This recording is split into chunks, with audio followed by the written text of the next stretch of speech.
Cover कर लेंगे। ठीक है, सो this is not our last class. सारे बच्चे आ गए, तो हम लोग आज का सेशन स्टार्ट करें बेटा। अरे कम से कम नहीं बेटा, पूरा होगा, सारी बातें होंगी। मतलब वाइब्रेशन ऑलरेडी कवर किया जा चुका है, बाकी जो बची हुई चीजें हैं वो सब कवर होंगी। मतलब गियर खत्म होगा, लगभग खत्म हो ही जाएगा आज। गियर ट्रेन खत्म होगा, फ्लाईव्हील खत्म होगा, बैलेंसिंग खत्म होगा, कैम एंड फॉलोवर खत्म होगा, गायरोस्कोप खत्म होगा, गवर्नर खत्म होगा, सब खत्म होगा। आज नहीं हो पाएगा gear train, upcoming next lecture में शायद हम कर सकते हैं, शायद, but it will be just a start.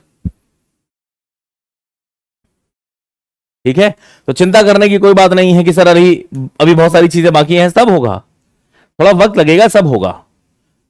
कल तक हम लोगों ने जो बातें की थी मेरे ख्याल से वो सब बच्चों को समझ में आ गई होंगी। पूरे इस चैप्टर में मैं सिर्फ एक ही बात बोल के चल रहा हूं, कुछ भी नहीं है, कुछ भी नहीं है, कोई फॉर्मूला आपको याद नहीं करना है। अगर आप ये डायग्राम देख पा रहे हैं, इस डायग्राम को अच्छे से समझ पा रहे हैं, फील कर पा रहे हैं, तो फिर मुझे नहीं लगता कि यहां पर कोई भी ऐसा फॉर्मूला है जो आपको याद करना है।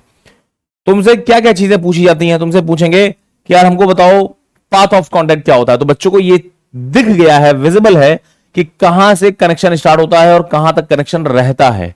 जब पहली बार अडेंडम सर्कल ऑफ गियर ने ड्रिवन जो बॉडी है उसके अडेंडम सर्कल ने पहली बार लाइन ऑफ एक्शन को टच किया होगा, कनेक्शन स्टार्ट हुआ। और जब हमारे पिनियन के अडेंडम सर्कल ने लाइन ऑफ एक्शन को टच किया है तो हमारा कनेक्शन खत्म हुआ है। के से लेकर के एल तक दोनों टीथ एक दूसरे के साथ कांटेक्ट में थे, और जो कांटेक्ट पॉइंट है वो यहां से कभी इसी लाइन में ट्रैवल करता करता एल पॉइंट तक जा रहा होगा, और तब चीजें डिसएंगेज हो रही हैं। पॉइंट ऑफ कांटेक्ट किस तरीके से लाइन में ट्रैवल कर रहा है, क्यों एक लाइन में ट्रैवल कर रहा है, ये सब बातें हम लोगों ने अच्छे तरीके से देख ली हैं। और पॉइंट ऑफ कांटेक्ट न सिर्फ लाइन में ट्रैवल करता है, अगर आप टीथ के ऊपर देखने की कोशिश करेंगे तो जो टीथ का पूरा प्रोफाइल है वहां पर टिप से लेकर के काफी अंदर तक उस इन्वॉल्यूट प्रोफाइल के ऊपर भी आपको कांटेक्ट पॉइंट अलग अलग लोकेशंस पर दिखाई पड़ेगा during the course of time.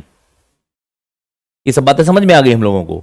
यहीं से कुछ टफ खतरनाक से दिखने वाले फॉर्मूले हम लोगों ने देखे हैं, जिसको आपको याद करने की बिल्कुल भी जरूरत नहीं है। हाँ, 10 क्वेश्चन 15 क्वेश्चन लगाने के बाद ये तुमको बाय डिफॉल्ट याद हो जाएं, वो अलग की बात है कि नहीं सर अब हमको डायग्राम भी देखने की जरूरत नहीं पड़ती, अब हमको याद हो गया है, दैट्स अ डिफरेंट थिंग। लेकिन कोई बच्चा इसको फॉर्मूला है सोच के रटने मत बैठ जाना, क्योंकि ये फॉर्मूला नहीं है।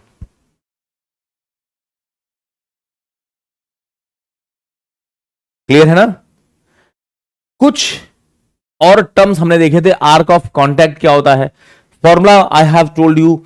चीजें दिखती कैसी होंगी आर्क ऑफ कांटेक्ट के केस में, वो भी मैंने आपको बता दी है। और आर्क ऑफ कांटेक्ट को सिंपल अगर आप कुछ एमएम में बताएंगे तो हमें कोई फीलिंग नहीं आ रही है, लेकिन अगर आप 1 PC 2 PC in terms of PC बताएंगे तो हमको कितने नंबर ऑफ पेयर्स कांटेक्ट में है ये दिखाई पड़ जाएगा। और वो चीज भी हम लोगों ने बहुत अच्छी तरीके से समझी थी with the help of diagram. यहां से सारी चीजें क्लियर हैं। 1 पीसी को कैसे एक्सप्लेन करते हैं, 2 पीसी कैसा दिखाई पड़ता है, एंड अगर कभी फ्रैक्शन में आ गए पेयर तो उसका मतलब क्या होता है, वो भी चीज हमने देखी थी। एवरेज नंबर ऑफ पेयर 1.4 है। एक पेयर तो हमेशा कांटेक्ट में है, बट इस पूरे एंगेजमेंट जोन में 40% ड्यूरेशन ऐसी है, 40% टाइम ऐसा भी है जहां पर हमको एक से ज्यादा पेयर्स दिखाई पड़ रहे थे, 2 पेयर्स दिखाई पड़ रहे थे। ठीक है ना? So this is how we are going to explain 1.4। और एक क्वेश्चन भी हम लोगों ने देखा था, एक मस्त खूबसूरत सा क्वेश्चन, और यहीं से सारी चीजें आप लोगों को क्लियर भी हो गई होंगी। किसी बच्चे को टिल दिस पॉइंट ये जो क्वेश्चन हम लोगों ने सॉल्व किया था यहां तक कोई दिक्कत है क्या? एक छोटी सी बात आप लोगों से और करनी थी मुझे, और मेरे ख्याल से काफी सारे बच्चे इस बात को समझ भी पा रहे होंगे।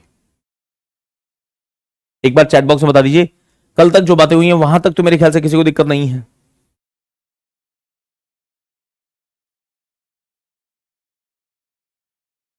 सब लोग कल तक तो कंफर्टेबल हैं, ठीक है ना?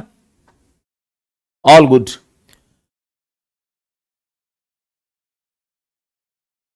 अगर मैं तुमसे ये कहूं, डायग्राम दिख रहा है, अगर मैं अपने बेस सर्कल की रेडियस को रिड्यूस करना शुरू कर दूं, अगर बेस सर्कल यहां है, ये शायद अगर थोड़ा सा और नीचे से स्टार्ट हो रहा होता, बेस सर्कल की रेडियस और कम हो गई होती, तो तुम्हें नहीं लगता कि इन्वॉल्यूट की तो मजबूरी है कि अगर आप परपेंडिकुलर ड्रॉ करेंगे तो उस परपेंडिकुलर को इस बेस सर्कल पे टेंजेंशियल होना पड़ेगा। How many of you can feel कि अगर मैं बेस सर्कल पिनियन का और गियर का छोटा कर लूं तो जो हमारा लाइन ऑफ एक्शन है अब उसको दोनों बेस सर्कल पे टेंजेंशियल होने के लिए थोड़ा सा और इस तरीके से शिफ्ट होना पड़ेगा। तो क्या तुमको प्रेशर एंगल चेंज होता हुआ दिखाई पड़ रहा है, इंक्रीज होता हुआ दिखाई पड़ रहा है? मतलब अगर बेस सर्कल की रेडियस को मैं रिड्यूस कर लूं तो अंधा भी देख करके बता सकता है फ्रॉम दिस डायग्राम कि सर हमारे ये जो प्रेशर एंगल है गियर्स की दुनिया के ये इंक्रीज होते हुए दिखाई पड़ेंगे।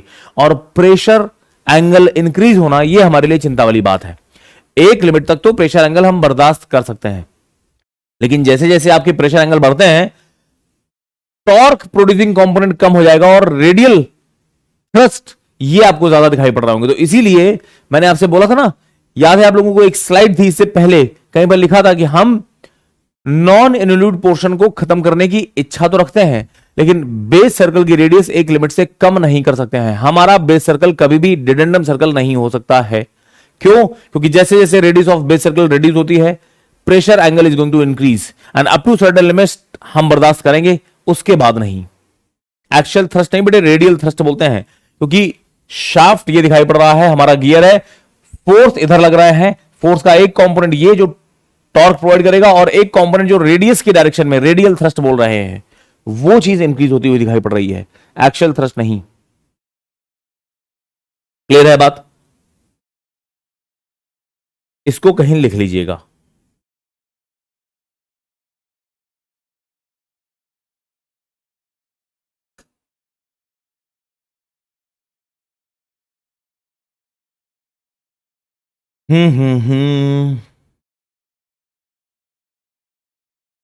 एक पेज हम लोगों ने लिखा था पीछे, radius of base circle can never be dedendum circle. Radius of base circle एक लिमिट से ज्यादा डिक्रीज नहीं की जा सकती है। क्यों?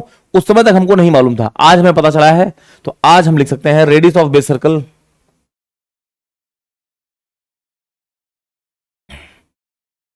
Radius of base circle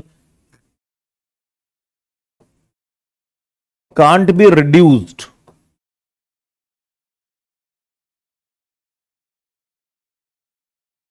beyond a limit। क्यों ऐसा बोल रहे हैं यह बात हमको अब तक नहीं पता थी, लेकिन आज हमको पता चल गया है। भाई what is the reason? Reason is as radius of base circle reduces pressure angle हमारा इंक्रीज होने लगता है, और जैसे जैसे प्रेशर एंगल इंक्रीज होता है there is a technical limit on that. Pressure angle increase होगा तो टॉर्क फोर्स का वो कंपोनेंट जो रेडियल डायरेक्शन में है, रेडियल थ्रस्ट, वो इंक्रीज होगा और टॉर्क वाला कंपोनेंट रिड्यूस हो जाएगा। रेडियल थ्रस्ट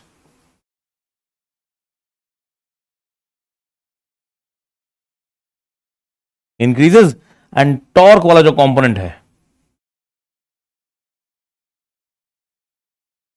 ये हमारा डिक्रीज होने लगता है। फोर्स एफ का F sine phi component radial thrust ये इंक्रीज हो रहा है, एफ कॉस फाई डिक्रीज हो रहा है। Getting a point? And we don't want that. और इसीलिए हमने एक अपर लिमिट लगा रखी कि भाई प्रेशर एंगल की जो मैक्सिमम वैल्यूज हैं, एक्सेप्टेबल वैल्यूज जो मार्केट में यूज होती हैं, वो लगभग phi maximum is somewhere around 20 degree, 22 degree, 25 degree, not more than that. इससे ज्यादा वाले प्रेशर एंगल्स आपको यूज होते हुए कभी दिखाई नहीं पड़ेंगे। Getting a point?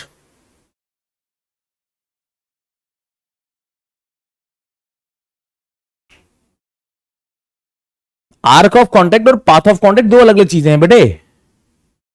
Arc of contact, path of contact दो अलग अलग चीजें हैं।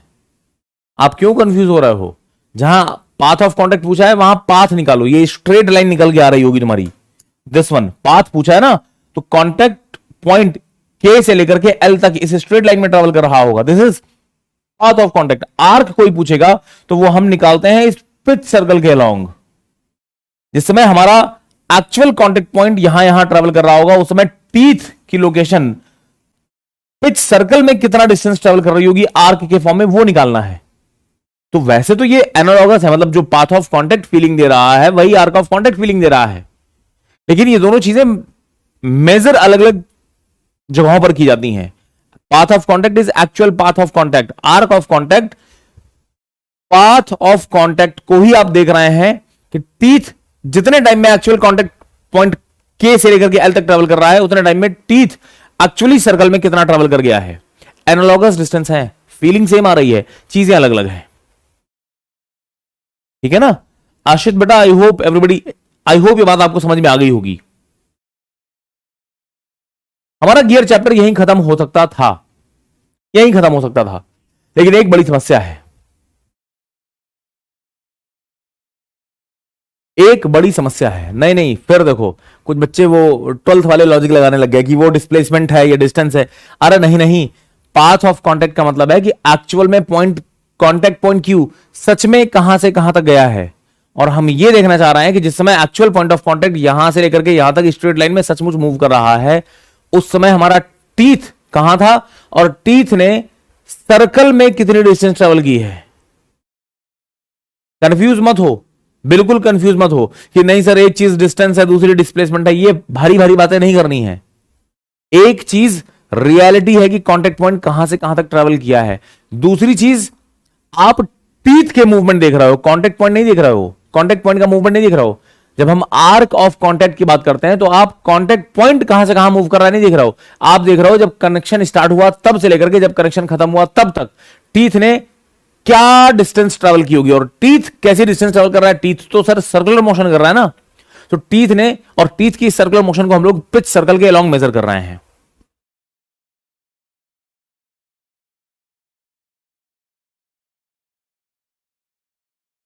फॉर्मूले में केएल के प्लेस में केपी नहीं, नहीं केपी इज केपी, के से लेकर के पी तक और पी से लेकर के एल तक जो फॉर्मुलेज हैं वो वही हैं बेटा, आप इंटरचेंज नहीं कर सकते हैं। समझ रहे हैं? चलो जो भी चीजें हमने, जहां पर भी ऐसा कुछ पॉसिबल होता तो मैं बता देता कि बेटे इसको चाहे आप ये बोलो या ये बोलो, बात एक ही है। अगर नहीं बोला है इसका मतलब जो बात बोली गई है वो परम सत्य है, उसमें कोई इधर उधर करोगे तो गलतियां हो जाएंगी। टीथ में वियर भी होगा, होता है, स्लिपिंग हो रही है ना सर, होगा, ऑब्वियस सी बात होगा। और इसीलिए आप गाड़ियों में मोबिल ऑयल डालते हो और वो मोबिल ऑयल कुछ समय बाद, हर 3 महीने 4 महीने बाद वो ऑयल चेंज करना पड़ता है। कभी आप ऑयल देखिएगा, फ्रेश ऑयल डालते हो, उसका विस्कोसिटी देखिएगा और उसकी फ्रेशनेस देखिएगा, और 3 महीने यूज होने के बाद हीट भी जनरेट होती है, वियर एंड टियर भी होता है, सारी चीजें, और 3 महीने बाद ऑयल की कंडीशन देखिए क्या हालत हो जाती है उसकी। नहीं, दिमाग लगाइए, सही डायरेक्शन में लगाइए। नाउ लुक हियर, सब कुछ सही चल रहा था, अच्छा चल रहा था, लेकिन एक बहुत बड़ा फिनोमिना होता है जिसको हम लोग बोलते हैं इंटरफेरेंस। इंटरफेरेंस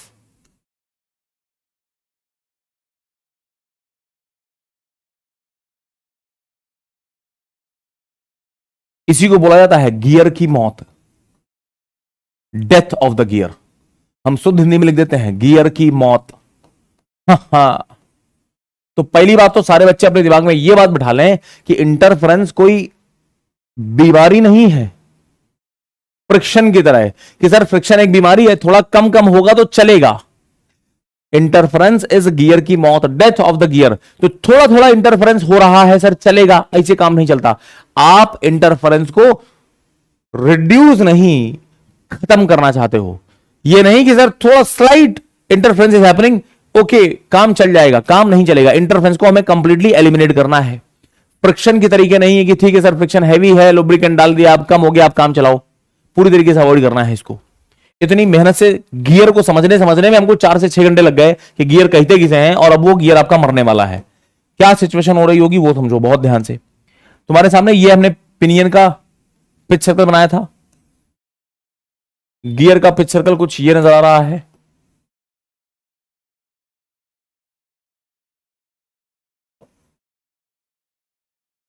आप लोग साइड में आ जाओ थोड़ी देर के लिए। ये मैंने पिच सर्कल्स बना दिए हैं। दिस इज द पॉइंट जिसको आप लोग बोलते हैं पिच पॉइंट। ये आपकी टेंजेंट दिखाई पड़ रही है, common tangent which you have drawn at the pitch point. Line of action जो आपको नजर आ रही होगी वो कुछ यहां नजर आती है, something like this, pitch point से पास होती हुई।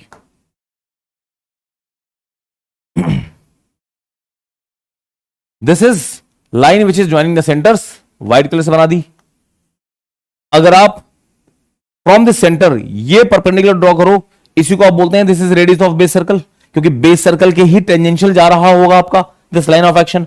परपेंडिकुलर ड्रॉ किया है, ये रेडियस ऑफ बेस सर्कल नजर आती होगी। सिमिलरली यहां से आप परपेंडिकुलर ड्रॉ करिए तो ये आपको नजर आता है this is radius of base circle of gear, लिख देते हैं। लो मैं सर्कल बना ही दूं, सर्कल्स कैसे नजर आ रहे होंगे सर? सर्कल, एक सर्कल ये नजर आ रहा होगा बेस सर्कल,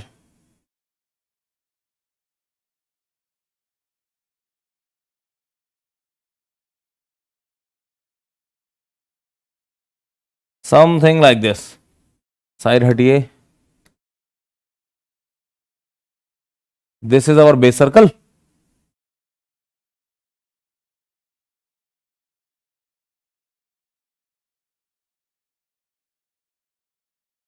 परफेक्ट, ये हमारा बेस सर्कल दिखाई पड़ रहा है। और बेस सर्कल की रेडियस गियर की अगर मैं बात करूं, यहां से ड्रॉ करो, ये ड्रॉ किया आपने मस्त परपेंडिकुलर, यही तो है radius of base circle. Similarly pinion की अगर बात की जाए तो क्या नजर आएगा सर? पिनियन का बेस सर्कल का रेडियस विल लुक समवेयर, कुछ ऐसा दिखाई पड़ रहा होगा।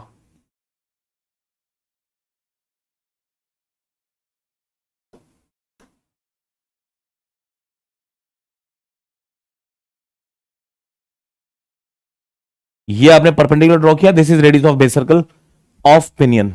डायग्राम समझ में आ रहा है? यही तो पॉइंट्स हुआ करते थे आपके, दिस इज पॉइंट, इसको आप एन बोलते थे, और यहां पर एक पॉइंट था जिसको आप बोलते थे this is your point N, M, this is point M और दिस इज पॉइंट एन। ये आपके पॉइंट एम और एन हुआ करते थे। ये परपेंडिकुलर ड्रॉ कर रखे हैं आपने यहां से। एक्चुअल पाथ ऑफ कांटेक्ट अगर आप पूछेंगे तो वो कहीं के से स्टार्ट होकर के पॉइंट एल तक हुआ करता था। याद आ रही हैं बातें?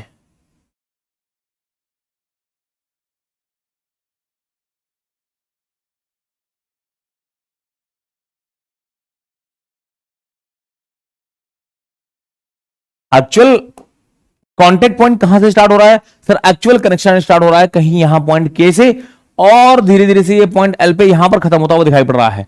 ये पॉइंट के और पॉइंट एल किसने डिसाइड किए थे सर? ये डिसाइड होते हैं आपके अडेंडम सर्कल की रेडियस से। अब आपका जो गियर है उसकी अडेंडम सर्कल की रेडियस, वो उसका जो अडेंडम सर्कल है वो डिसाइड करेगा कि पॉइंट ऑफ कांटेक्ट के कहां, दिस कांटेक्ट कहां पर स्टार्ट होगा, पॉइंट के कहां पर मिलेगा। और पिनियन का जो अडेंडम सर्कल है वो डिसाइड करेगा कि आपका पॉइंट एल कहां पर मिलने वाला है। और के से लेकर के एल तक यही हमारी पाथ ऑफ कांटेक्ट हुआ करती थी बेटा।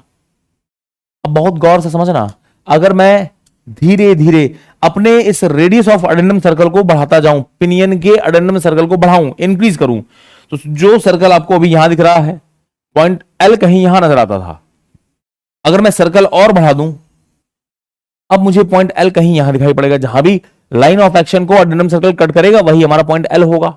मैं और अडेंडम सर्कल को बढ़ा दूं तो अब हमें कहीं पॉइंट एल यहां दिख रहा है, और अडेंडम सर्कल को बढ़ा दूं तो हमें कहीं पॉइंट एल यहां दिख रहा है। तो मुझे नहीं लगता कि पॉइंट एल यहां से बढ़ते बढ़ते बढ़ते बढ़ते टुवर्ड्स पॉइंट एन तक जा रहा होगा। टिल पॉइंट एन मुझे कोई दिक्कत नहीं है, टिल पॉइंट एन हमको कोई दिक्कत है ही नहीं। लेकिन अगर कभी ऐसा सिचुएशन हुआ कि हमारे रेडियस यहां तक हो जाए, आई डोंट हैव एनी प्रॉब्लम। अब जो सर्कल दिख रहा होगा अडेंडम सर्कल, वो आपको कुछ ये नजर आ रहा होगा। Getting my point? इमेजिन करिए ये बड़ा बड़ा सा टीथ है और वो गियर के टीथ को एट दिस पॉइंट एन यहां पर टच करके निकल रहा होगा, डिसएंगेज हो रहे हैं। लेकिन अगर इससे ज्यादा बड़े टीथ पिनियन में आपने प्रोवाइड कर दिए तो सर गियर का टीथ आपको कुछ ये नजर आ रहा है, गियर के टीथ ये नजर आ रहे हैं, और आपके पिनियन के टीथ अगर यहां तक बड़े बड़े हैं मुझे कोई दिक्कत नहीं है, यहां तक उसकी टिप दिखाई पड़ रही है, टिप टच करके निकल रहा हूं, मुझे कोई दिक्कत नहीं है। लेकिन इससे थोड़ा सा भी ज्यादा अगर बड़ा टीथ हुआ तो तुम्हें नहीं लगता कि अब ये आपको बेस सर्कल के अंदर वाले पोर्शन में टच करके निकलता हुआ दिखाई पड़ रहा होगा?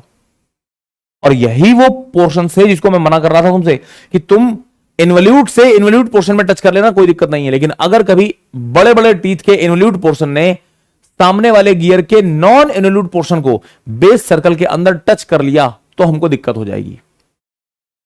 फिर से समझना, बेस सर्कल के अंदर जाने में दिक्कत नहीं है सर। आपका टीथ अगर यहां तक है तो थोड़ी देर पहले ये बेस सर्कल के अंदर घुसा जरूर होगा। अंदर घुस जाओ बेस सर्कल के, हमको दिक्कत नहीं है, बेस सर्कल के अंदर टच मत करना। और घूमते घूमते सर अब ये अगर base circle till this point touch कर रहा हो कोई दिक्कत नहीं है, इससे ज्यादा बड़ा टीथ हुआ तो अब आप टच यहां कहीं कर लेंगे, which is not acceptable at all. Getting a point? सारे बच्चों को ये बात समझ में आ रही है क्या? सारे बच्चों को ये बात समझ में आ रही है क्या? नाउ लेट मी राइट, बहुत ध्यान से समझना। As radius of addendum circle of pinion, as radius of addendum circle of pinion small r a increases, जो पॉइंट एल है वो टुवर्ड्स एन मूव कर रहा होगा। Point L moves towards N, till point N I don't have any problem, till point N no problem. But if small r a, pinion का जो radius of addendum circle है वो O1 n इस value से भी ज्यादा अगर बड़ा हो गया, if r a is more than O1 n, ये वो सिचुएशन है जब हमारे पिनियन के टीथ एक्सेसिवली लार्ज हो जाएंगे और वो गियर के टीथ के नॉन इन्वोल्यूट पोर्शन को टच करके निकल रहे होंगे। If r a is more than O1 n, involute tip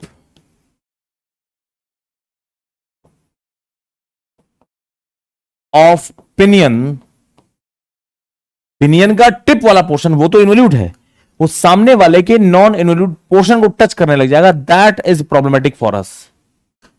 involute tip of pinion will touch non involute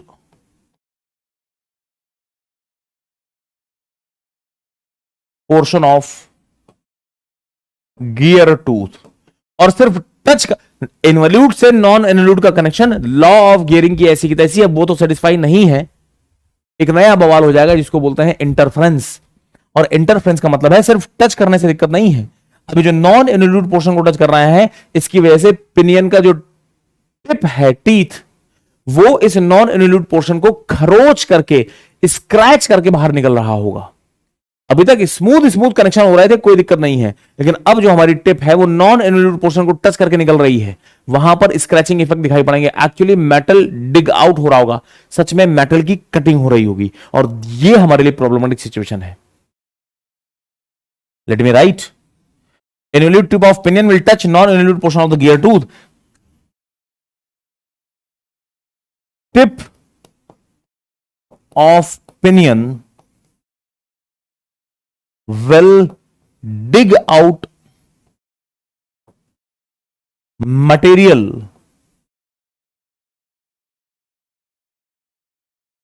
from gear tooth, और इसी को हम लोग बोलते हैं कि pinion is doing interference on gear, pinion is doing interference on gear, gear के ऊपर पिनियन ने बदतमीजी की है, हम लोग ये बोल रहे होंगे। बात समझ में आ रही है?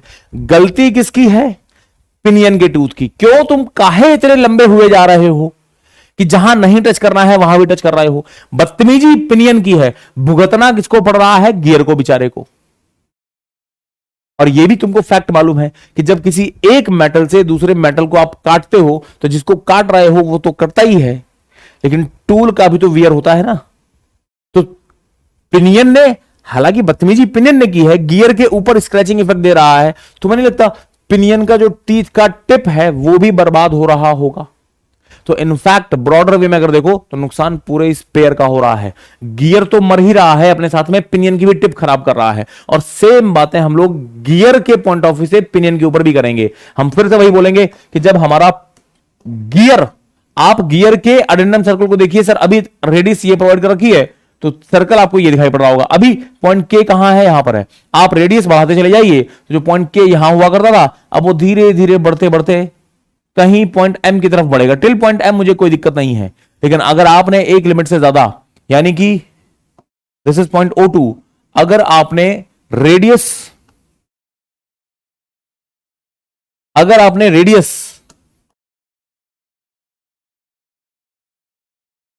O2M से ज्यादा प्रोवाइड कर दी तो मैं बोलूंगा कि अब गियर के टीथ इतने लंबे लंबे हो गए हैं कि वो पिनियन के टीथ को बेस सर्कल के अंदर टच कर रहा होगा। Now gear is going to do interference on pinion. फिर से दिक्कत बदतमीजी गियर की है, तुम कहे इतने लंबे टीथ लिए हो कि पिनियन पे बदतमीजी कर रहे हो, और नुकसान दोनों का ही हो जाएगा। बात समझ में आ रही है? बिल्कुल होता है। मेन कल्प्रिट कौन है? Pinion and gear, this is the pair.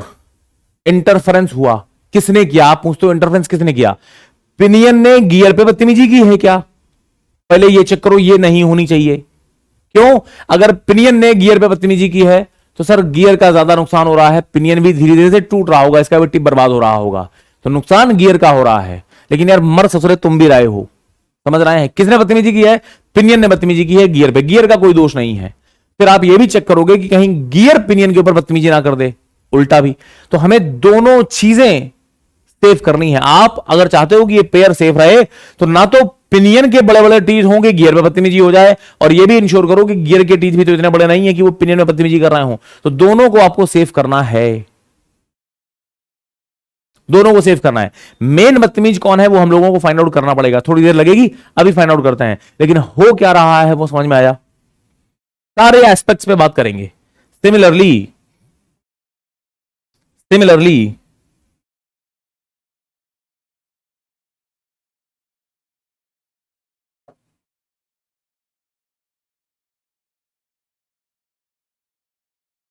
As radius of gear का अडेंडम सर्कल ये इंक्रीज होगा तो पॉइंट के will move towards point M. Till point M, no problem. Till point M, no problem.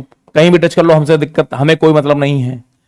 If radius of addendum circle of gear is more than O2M, now gear के teeth will touch pinion के non involute portion को. Gear teeth will touch non involute portion of pinion teeth. I hope everybody is clear. अब मैं बोलूंगा कि gear is doing interference on pinion. Gear is doing interference on pinion. बात समझ में आ रही है? कैन आई राइट कि जो पॉइंट एम है और पॉइंट एन है ये दोनों आपकी बाउंड्रीज को शो कर रहा है कि भाई यहां तक चले आओ, हमें दिक्कत नहीं है. इससे बड़े बड़े अगर आप हुए तो दिक्कत हो जाएगी. पॉइंट एम और पॉइंट एन को ही हम लोग बोलते हैं कि ये आपके इंटरफेरेंस पॉइंट है. बस इंटरफेरेंस जस्ट अवॉइड हो रहा है यहां पर, इससे थोड़ा भी आगे बढ़े इंटरफेरेंस हो जाएगा.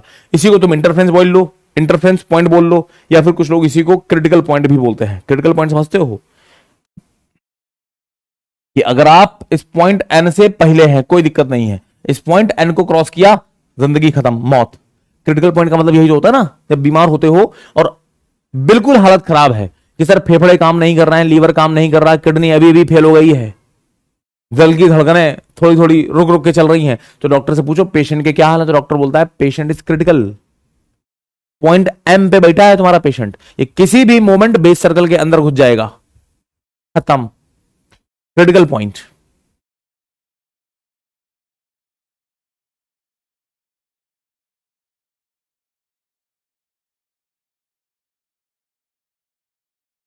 आई होप एवरीबडी इज क्लियर. ये बात समझ में आ रही है? Let me right.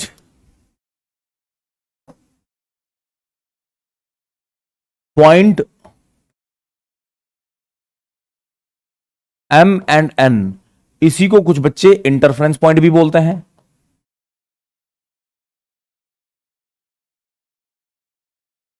या फिर आप इसी को क्रिटिकल पॉइंट भी बोल रहे हैं गियर्स की दुनिया में, मुझे कोई दिक्कत नहीं है. Critical point. I hope everybody is clear. बताइए बेटा, कोई दिक्कत वाली बात?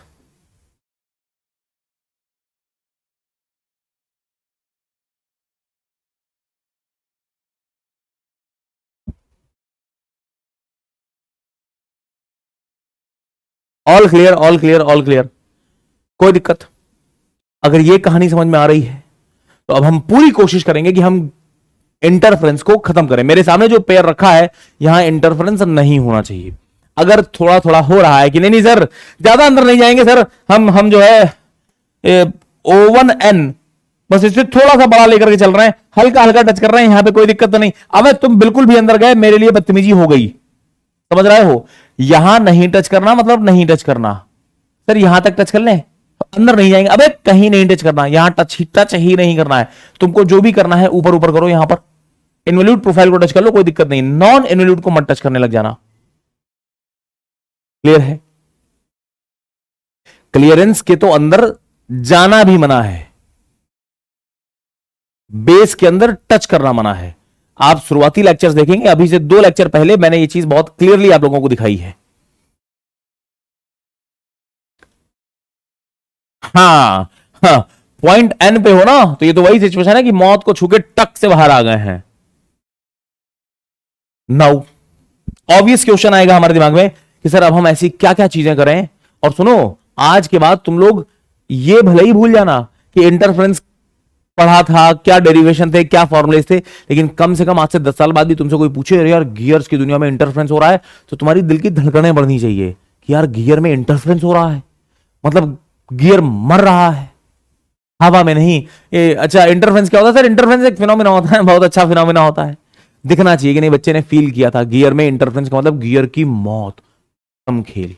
And now we will discuss how to avoid interference. How to avoid interference. Careful careful careful. एक बच्चे ने बोला कि सर हमको लग रहा है इंटरफेरेंस की मेन वजह यह है तुम्हारे टीथ लंबे लंबे थे, उससे मतलब नहीं है। दिक्कत यह है कि हमारे पास नॉन इन्वॉल्यूट पोर्शन ही क्यों है। तुम्हारे टीथ ने हमारे नॉन इन्वॉल्यूट पोर्शन को टच किया है, मेटल टू मेटल कटिंग हो रखी है यहां पर, वही दिक्कत हो रही ना। समझो मेरी बात। सर हमारा टीथ कुछ इस तरीके से नजर आता था, बच्चे को लग रहा है बेस सर्कल सर हमारा ये हुआ करता था, this is our base circle. नीचे जो मैंने बनाया है दिस इज अवर डिडेंडम सर्कल। बच्चे का कहना है कि सामने वाला टीथ बहुत बड़ा है और वो अंदर आ चुका है, यहां टच कर रहे हैं। दिक्कत इसकी नहीं है, दिक्कत इस चीज की है कि नॉन इन्वॉल्यूट से इन्वॉल्यूट टिप टकरा गई है। हम क्यों ना एक काम करें, हम अंदर वाला जो पोर्शन है इसको खुद ही गायब कर दें, इतना इतना पोर्शन गायब कर दें। इससे क्या फायदा होगा? इससे सर फायदा यह होगा कि जब सामने वाला टीथ बाई चांस अंदर आ भी गया तो उसको यहां कुछ मिलेगा ही नहीं। समझ रहे हो? इतना पोर्शन हमने कट कर दिया। अब जो पोर्शन आपको दिखाई पड़ रहा होगा ना वो कैसा नजर आएगा? टीथ जो आपको दिखाई पड़ रहे होंगे वो कुछ ऐसे दिखाई पड़ रहे होंगे। सर ये डिडेंडम सर्कल है और जो आपने टीथ बनाए हैं बेस सर्कल कहां है? सर आपका बेस सर्कल ये दिखाई पड़ रहा है, दिस इज बेस सर्कल। ये आपको नीचे दिखाई पड़ रहा था डिडेंडम circle.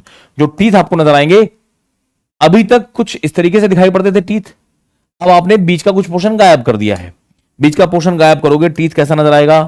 Teeth will look like, sir ये पोर्शन हटा दिया है, यहां से भी कुछ पोर्शन हटा दिया है और टीथ हमको ये दिखाई पड़ रहे हैं। बात समझ में आ रही है? This is going to be your teeth. लाइए इसको कलर से फिल कर देते हैं। टीथ जो आपको नजर आएगा वो कुछ ऐसा नजर आ रहा होगा, दिस ग्रीन पोर्शन वाला teeth you are going to have. बाकी पोर्शन कहां है? सर ये गायब कर दिया हमने। Getting my point? टीथ हमको ये दिखाई पड़ रहा है, कुछ पोर्शन आपने कट कर दिया है। पहले टीथ ये हुआ करता था इस तरीके से, समथिंग लाइक दिस। आपने ये पोर्शन ही हटा दिया है। अब जब हमारा दूसरा वाला टीथ अंदर यहां आ रहा है उसको कुछ मिला ही नहीं। सामने वाला टीथ यहां अंदर आया तो कोशिश भी की उसने, अगर आप यहां होते तो टच करते, बदतमीजी होती। अब यहां कुछ है ही नहीं, क्या ही बदतमीजी होगी भाई? तुम अंदर आए, तुमको कोई मिला ही नहीं, यहां पर इंटरफेरेंस अवॉइड हो गया। और इस तरीके को हम लोग बोलते हैं, इस मेथड को हम लोग बोलते हैं अंडर कटिंग पहले से ही कटिंग कर रखी है आपने, अंडर कटिंग कर लो सर।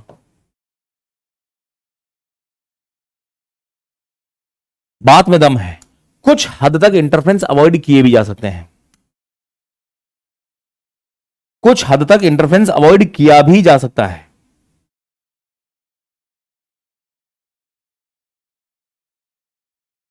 यह पोर्शन आपने गायब ही कर दिया, कुछ हद तक इंटरफ्रेंस अवॉइड किया जा सकता है, तुम्हें नहीं लगता? लेकिन जब आप नीचे से अंडर कटिंग कर रहे हो तो आपका टीथ और कमजोर हो रहा है, क्योंकि टीथ के ऊपर जो फोर्सेस लग रहे होंगे, एक तरीके से कैंटिलीवर बीम जैसा ही तो ट्रीट हो रहा है। तुम नीचे से इसको और पतला करते चले जा रहे हो तो टूथ की स्ट्रेंथ कम हो रही है। क्या मैं लिख दूं? बहुत बड़ा।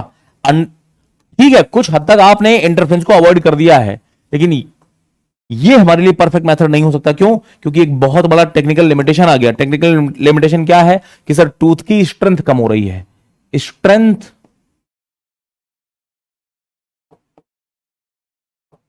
ऑफ टूथ डिक्रीजेस, और ये एक बहुत बड़ा टेक्निकल कंस्ट्रेंट है हमारे सामने, big technical constraint.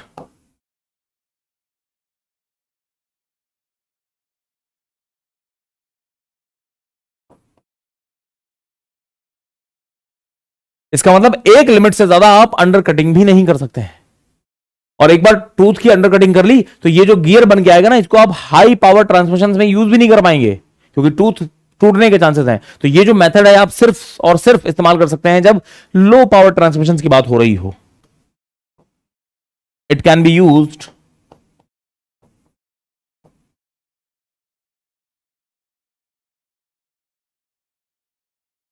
Only for low power transmission वाली सिचुएशन। जैसे घड़ी के गियर्स बनाने हैं सर, वहां कोई बहुत ज्यादा लोड थोड़ी होता है, वहां अंडर कटिंग कर लो, हमें कोई दिक्कत नहीं है।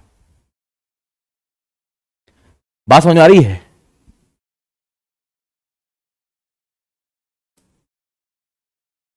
ब्रेक हो जाएगा, नेक फॉर्म हो रहा है, ब्रेक हो सकता है, तभी तो मैंने लिख दिया कि एक बहुत बड़ा टेक्निकल कंस्ट्रेंट है, अदरवाइज हमारा काम यहां से चल जाता।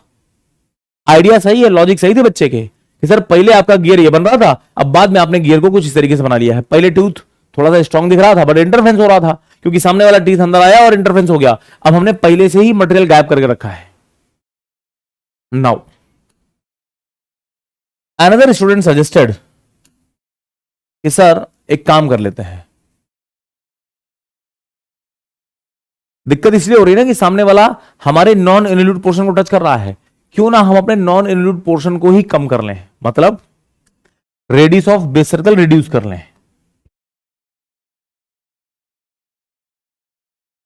By decreasing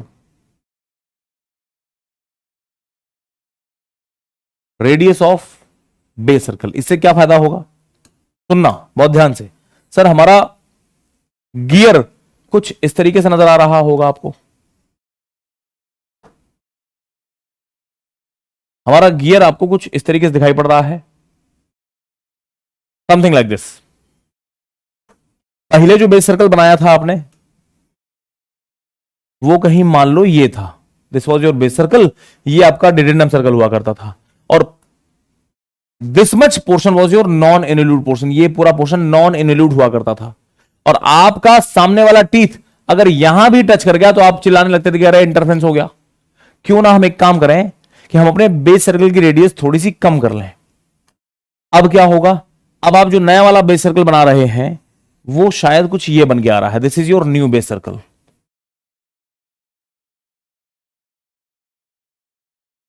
new base circle. अब अगर आप इस येलो कलर के बेस सर्कल को इसको कंसीडर करके इन्वोल्यूट प्रोफाइल बना रहे हो, तुम्हें नहीं लगता कि अब सर बेस सर्कल के ऊपर का पूरा पोर्शन इन्वोल्यूट दिखाई पड़ रहा है? अभी तक बेस अगर ऊपर वाला था, पुराना वाला बेस सर्कल था, तो सर उसके अंदर ये पूरा नॉन इन्वोल्यूट पोर्शन हुआ करता था, लेकिन अब बेस सर्कल की रेडियस रिड्यूस कर लेने से अब हमारे पास नॉन इन्वोल्यूट पोर्शन सिर्फ इतना बचा है।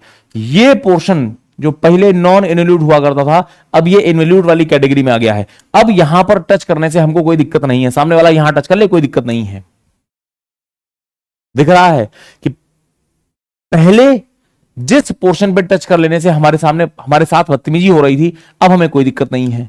तो radius of base circle reduce करने से इंटरफ्रेंस के चांसेस कम हो गए हैं। पहले इंटरफ्रेंस हो रहा था, अब नहीं हो रहा होगा। But how many of you can feel कि radius of base circle reduce करने से प्रेशर एंगल हमारा बढ़ता है? Let me right.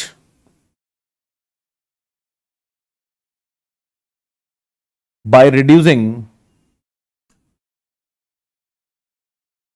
as radius of base circle decreases, chances of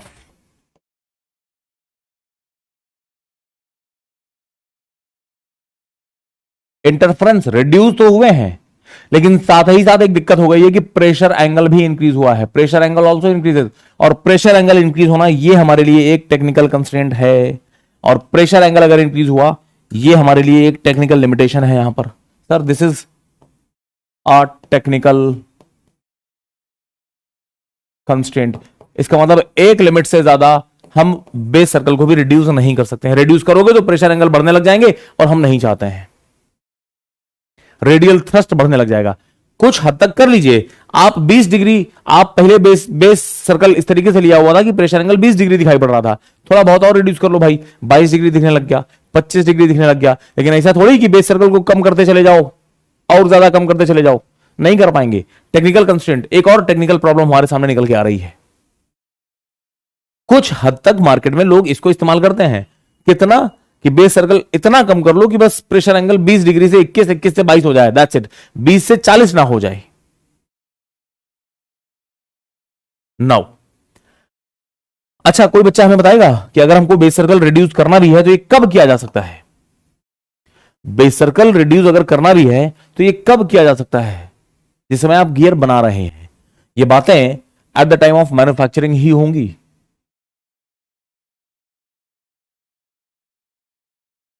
time of manufacturing, क्योंकि एक बार गुरु तुम्हारा गियर बन गया, फिर उसके बाद तुम बेस सर्कल को टच नहीं कर पाओगे ना। एक बार गियर बन गया, टीथ बन गए, फिर तुम कुछ नहीं कर सकते। जिस बेस सर्कल को आपको कंसीडर करना था कर लिया, टीथ बनाने से बन गए। अब एक बार टीथ बन जाने के बाद तुम कहो कि बेस सर्कल चेंज कर दो, अब नहीं कर पाएंगे। समझ रहे हैं? अनदर स्टूडेंट सजेस्टेड कि सर एक काम करो, अभी तक हमको कोई परफेक्ट मेथड मिला नहीं है। मेथड्स मिले हैं लेकिन हर मेथड का कुछ ना कुछ टेक्निकल लिमिटेशन था। एक बच्चे ने कहा सर एक काम करो, प्रेशर एंगल बढ़ते हुए प्रेशर एंगल से परेशान हो, आप गियर के टीथ को ऊपर ऊपर से घिस दो, और इस घिस देने वाले प्रोसेस को हम लोग बोलते हैं स्टबिंग। कटिंग मत बोल देना, कटिंग जो है ना वो नाम से ऐसा लगता है कटिंग करने का मतलब ज्यादा चीज कट कर रहे हो। हम बातें कर रहे हैं घिसने भर की, स्टबिंग। हमारा ये पुराना वाला डिडेंडम सर्कल है, टीथ हमको कुछ ये नजर आ रहे थे। स्टूडेंट का कहना है सर दिक्कत सामने वाले के नॉन इनल्यूट पोर्शन में नहीं है। उसके पास नॉन इनल्यूट क्यों है? दिक्कत उसकी नहीं है, दिक्कत इस चीज की है कि ससुरे तुम इतने बड़े बड़े क्यों हुए जा रहे हो कि सामने अंदर अंदर जाके टच कर रहे हो। तो क्यों ना हम तुम्हारी इस हाइट को थोड़ा सा कम कर लें। हाइट को कम कैसे करेंगे सर? ऊपर से हम आपको घिस देंगे। घिसने का मतलब इतना पोर्शन जो है ना वो घिस दिया आपने, ये पोर्शन आपने घिस दिया, कट नहीं किया है, घिस देना। कट करने का मतलब बड़ा मटेरियल निकाला है, घिसने का मतलब हमने फाइलिंग कर दी है ना। एक रेती ली है और उसे घिस दिया है, तो थोड़े से छोटे हो गए तुम।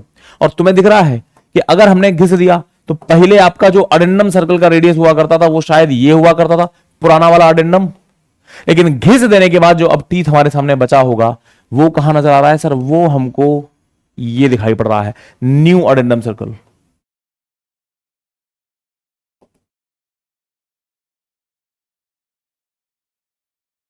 स्टबिंग कर दी है, थोड़ा सा घिस दिया है। और इस घिस देने की वजह से बच्चे महसूस कर पा रहे हो कि सर टूथ का हाइट कम हो जाएगा, टूथ का हाइट कम हो जाएगा, अडेंडम कम हो जाएगा। Late me right, late me right. Sir base circle जो था वही है, बेस सर्कल में कोई भी छेड़खानी नहीं हुई है। खुश होना चाहिए तुमको कि सर जो भी बेस सर्कल था हमारा उसको हमने कोई छेड़खानी नहीं की है। इसका मतलब हमारे टीथ के प्रेशर एंगल पे कोई छेड़खानी नहीं हुई है। प्रेशर एंगल सेम है। पहले दिक्कत हो रही थी हमको, प्रेशर एंगल चेंज हो रहा था ना, अब हमारा प्रेशर एंगल वही है, बेस सर्कल वही है, सेम बेस सर्कल।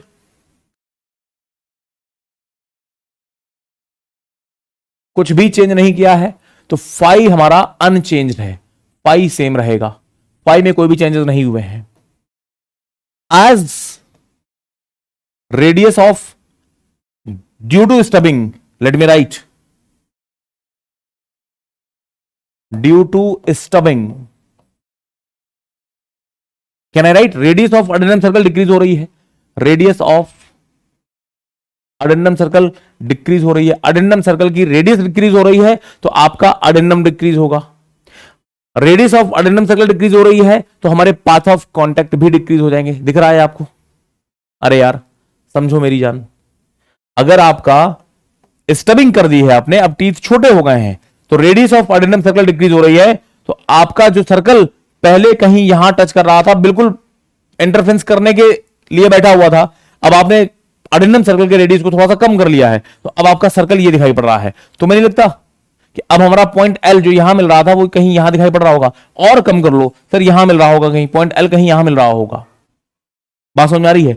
क्या हम ये भी बोल सकते हैं, फॉर्मुला नहीं खेल रहा हूं, डायग्राम में देख करके तुम्हें बता सकते हो क्या कि जैसे जैसे आप radius of addendum circle decrease करोगे, वैसे वैसे आपका पॉइंट एल वो अंदर की तरफ मूव करना शुरू कर देगा। आप गियर का भी अडेंडम सर्कल डिक्रीज करो सर, वहां भी जो पॉइंट के था वो अंदर की तरफ मूव करने लगेगा, तो पॉइंट के कहीं यहां मिलेगा, पॉइंट एल कहीं यहां मिलेगा, और radius of addendum circle decrease करने से हमारा पाथ ऑफ कॉन्टैक्ट भी तो डिक्रीज हो जाएगा बेटे, पाथ ऑफ कॉन्टैक्ट भी तो डिक्रीज हो जाएगा। क्या write this, radius of addendum circle decrease होगा तो path of contact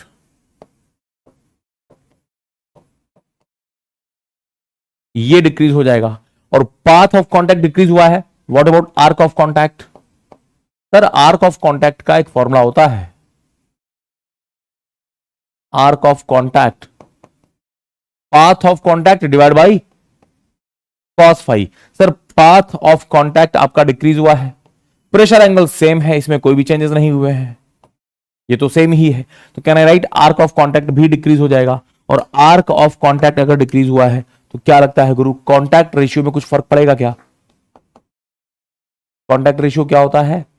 arc of contact divide by PC, arc of contact divide by PC. PC क्या होता था?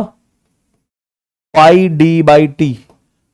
क्या हमने diameter of pitch circle change किया है क्या? सर पिच सर्कल का जो भी डायमीटर रहा होगा यहां पर वो तो वही है, उसमें कोई चेंजेस नहीं किए हैं। ना तो हमने पिच सर्कल के डायमीटर को छेड़ा है, ना तो हमने नंबर ऑफ टीथ को छेड़ा है, टीथ जितने थे उतने ही है, बस ऊपर से थोड़ा थोड़ा घिस दिया है। तो हमारा पाई डी बाई टी ये भी चीज सेम रहेगी, ये भी चीज सेम रहेगी, सेम डायमीटर भी सेम है, टीथ भी सेम है, ये भी unchanged, late me right unchanged,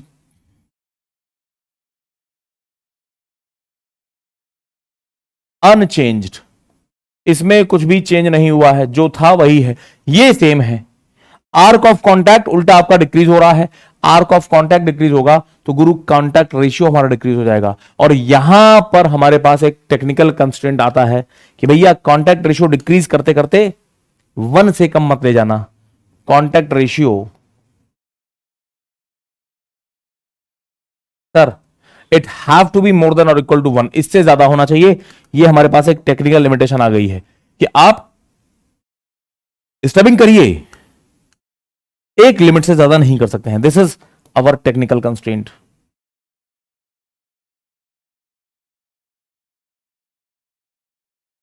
बात समझ में आ रही है? जो कॉन्टैक्ट रेशियो है वो एक लिमिट से ज्यादा नहीं हो सकता।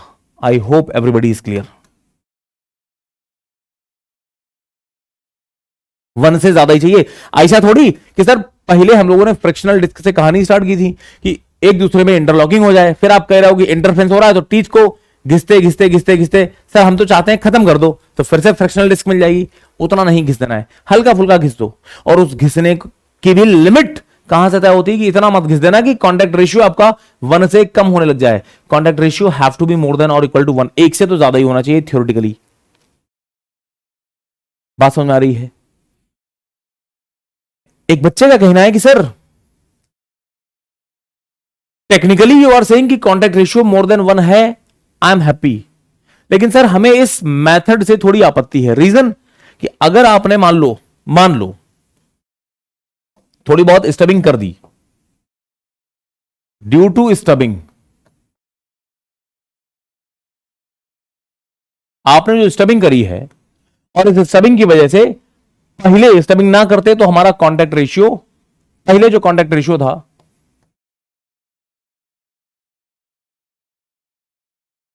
3 हुआ करता था और घट करके इसकी वैल्यू 2 हो गई है।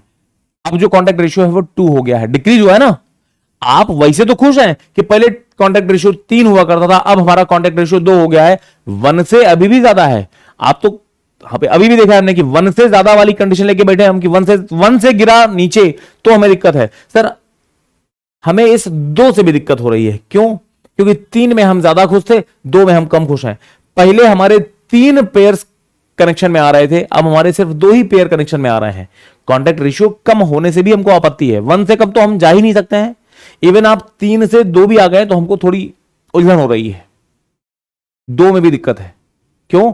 पहले 3 टीथ लोड ले रहे थे, 3 पिनियन के 3 गियर के, ये लोड ट्रांसफर कर रहे थे। जैसे ही एक हटता था एक और नया आ जाता था, तो जब भी हम देख रहे हैं 3 दिखाई पड़ते थे। अब क्या है, अब बेचारे 2 के ऊपर लोड आ गया है। तो तुम्हें नहीं लगता गियर के टूथ की लाइफ कम हो गई होगी?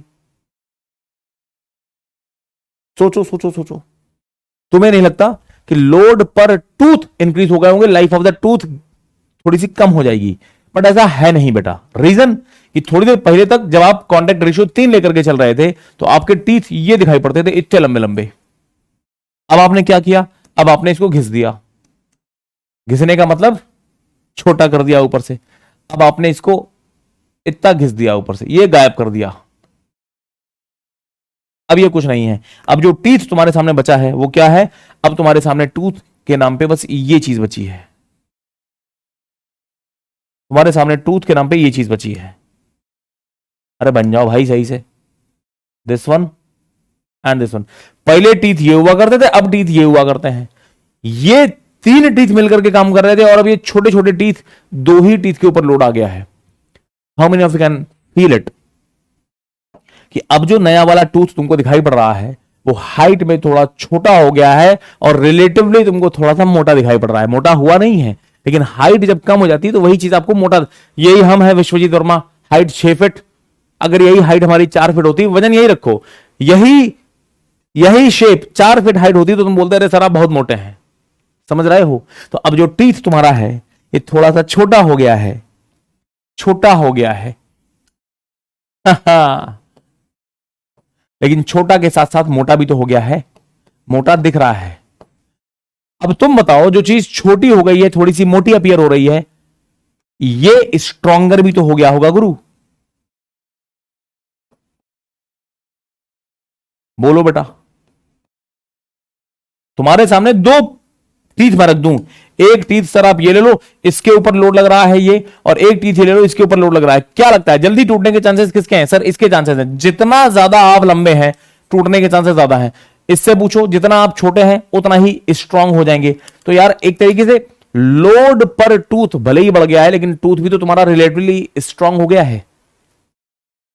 टूथ भी तो तुम्हारा रिलेटिवली स्ट्रांग हो गया है। तो लाइफ पे कोई खास फर्क नहीं पड़ता है। पहले 3 टीथ मिलकर के लोड ले रहे थे, अब 2 ही टीथ के ऊपर लोड आ रहा है, लेकिन टीथ रिलेटिवली स्ट्रांग हो गए हैं, छोटे छोटे बट मोटे मोटे हो गए हैं।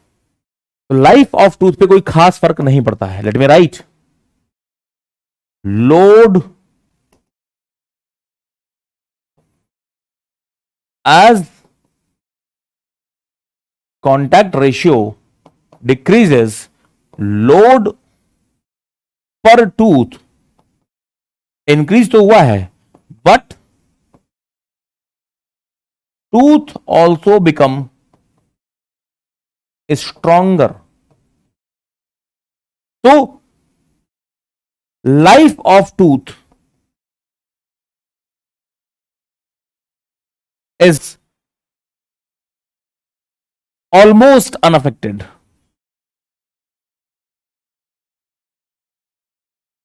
मतलब आपको इसकी चिंता करने की जरूरत नहीं है कि पहले 3 कॉन्टैक्ट रेशियो मिल रहा था, बाद में 2 मिल रहा है। कोई दिक्कत नहीं, 1 से कम ना हो जाए, बस इसकी चिंता करो आप।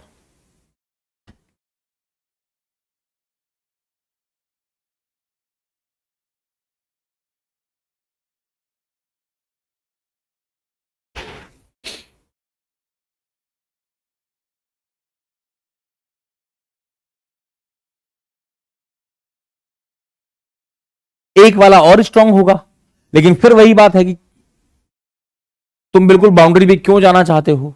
टेक्निकली हम लोग, प्रैक्टिकली हम लोग 1.4 1.5 से भी ज्यादा लेते हैं। क्यों? क्योंकि इससे पहले कि एक 3 और 2 में हमें दिक्कत नहीं है, लेकिन तुम एक पहुंच जाओगे तो हम बोलेंगे तुम बेवकूफी कर रहे हो। क्योंकि एक कॉन्टेक्ट रेशियो 1 का मतलब है कि एक टीथ ने जब बिल्कुल डिसंगेज हो गया है, एक टीथ जब डिसंगेज हो रहा है पेयर, तब दूसरे पे सडन लोड आ रहा है, फिर तो इंपैक्ट वाली चीज स्टार्ट हो जाएगी। गौरव बेटा, फिर तो इंपैक्ट वाली चीजें स्टार्ट हो जाएंगी। ठीक है, एक और चीज समझो, एक और चीज समझो। अगर मैं स्टबिंग नहीं करता हूं, किसी गियर टीथ में अगर स्टबिंग नहीं कर रखी है, नो स्टबिंग,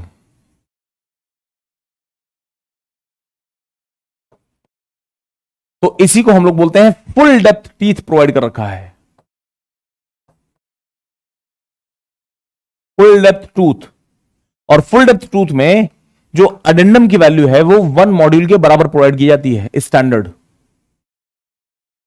जो अडेंडम होता है वो बिल्कुल 1 मॉड्यूल के बराबर होता है। अब कोई बच्चा, मेरे ख्याल से ऐसा कोई बच्चा नहीं होगा जिसको यहां दिक्कत हो रही है कि आप अडेंडम को मॉड्यूल के टर्म्स में क्यों लिख रहे हैं, क्योंकि मॉड्यूल लीनियर डायमेंशन है। मैं अपने अडेंडम को लीनियर डायमेंशन लोकल यूनिट के टर्म्स में लिख सकता हूं। सिर्फ बता रहा हूं इंफॉर्मेशन, क्योंकि क्वेश्चन में आपसे इस तरीके की बातें की जाएंगी कि full depth involute system use कर रहा है, तुमसे बताएगा नहीं कि टूथ का अडेंडम कितना है। तुमको समझ जाना है कि फुल डेप्थ स्टबिंग नहीं कर रखी है, फुल डेप्थ टूथ की बातें हो रही हैं, तो जो अडेंडम है वो 1 मॉड्यूल के बराबर रहा होगा। नंबर 1 चीज। दूसरी बड़ी बात समझो, दूसरी बड़ी बात, अगर स्टबिंग कर रखी है, अगर स्टबिंग नहीं करते तो 1 मॉड्यूल के बराबर हमने अडेंडम प्रोवाइड कर रखा है। अडेंडम समझते हो ना कि सर टूथ ये दिखाई पड़ रहा है, पिच सर्कल हमारा ये दिखाई पड़ रहा है, this is pitch circle, this is addendum circle. तो अडेंडम इसको बोलते हैं, ये वाली वैल्यू है अडेंडम, इसको मैं बोल रहा हूं this is addendum, this is addendum.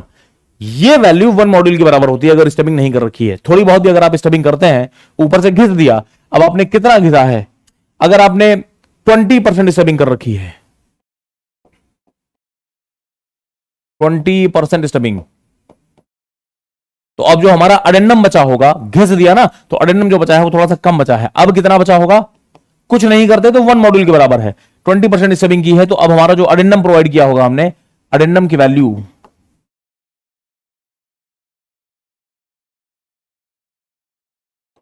वो 1 नहीं, अब 0.8 टाइम्स मॉड्यूल बची है। कल को किसी ने बोला सर हम 30% स्टबिंग करेंगे, अगर आप 30% स्टबिंग कर रहे हैं तो सर 0.7 टाइम्स ऑफ मॉड्यूल इतना बचा होगा। बात समझ में आ रही है? कुछ इस तरीके से आपसे लैंग्वेजेस का इस्तेमाल किया जाएगा।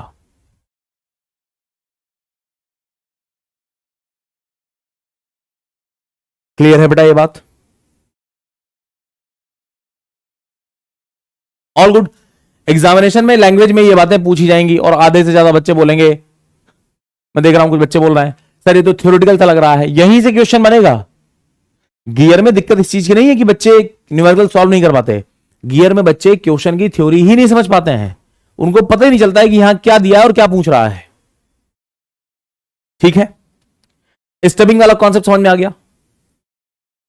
यहां भी एक टेक्निकल कंस्ट्रेंट मिल रहा है हमको कि सर एक लिमिट से ज्यादा आप स्टबिंग नहीं कर सकते हैं, क्योंकि फिर कॉन्टैक्ट रेशियो 1 से कम चला जाएगा और वो हमें बर्दाश्त नहीं है। एक बच्चे का सजेशन आया कि सर एक काम करो, आप एक काम करो, क्यों ना हम नंबर ऑफ टीथ इंक्रीज करना स्टार्ट कर दें। Increase number of teeth. Interference को अवॉइड करने का तरीका है by increasing number of teeth.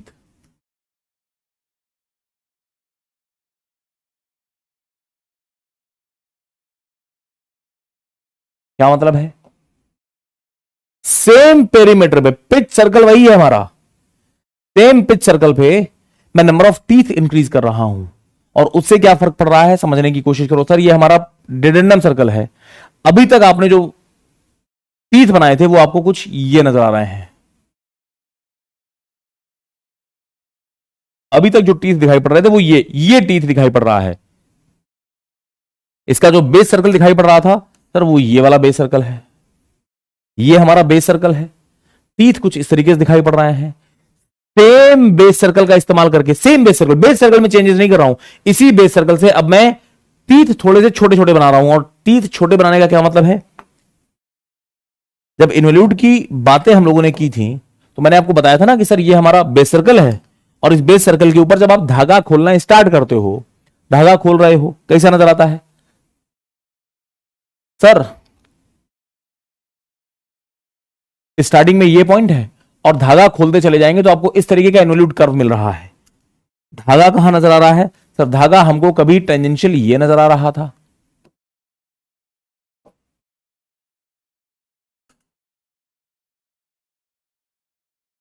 धागा हमको कभी यहां नजर आ रहा था,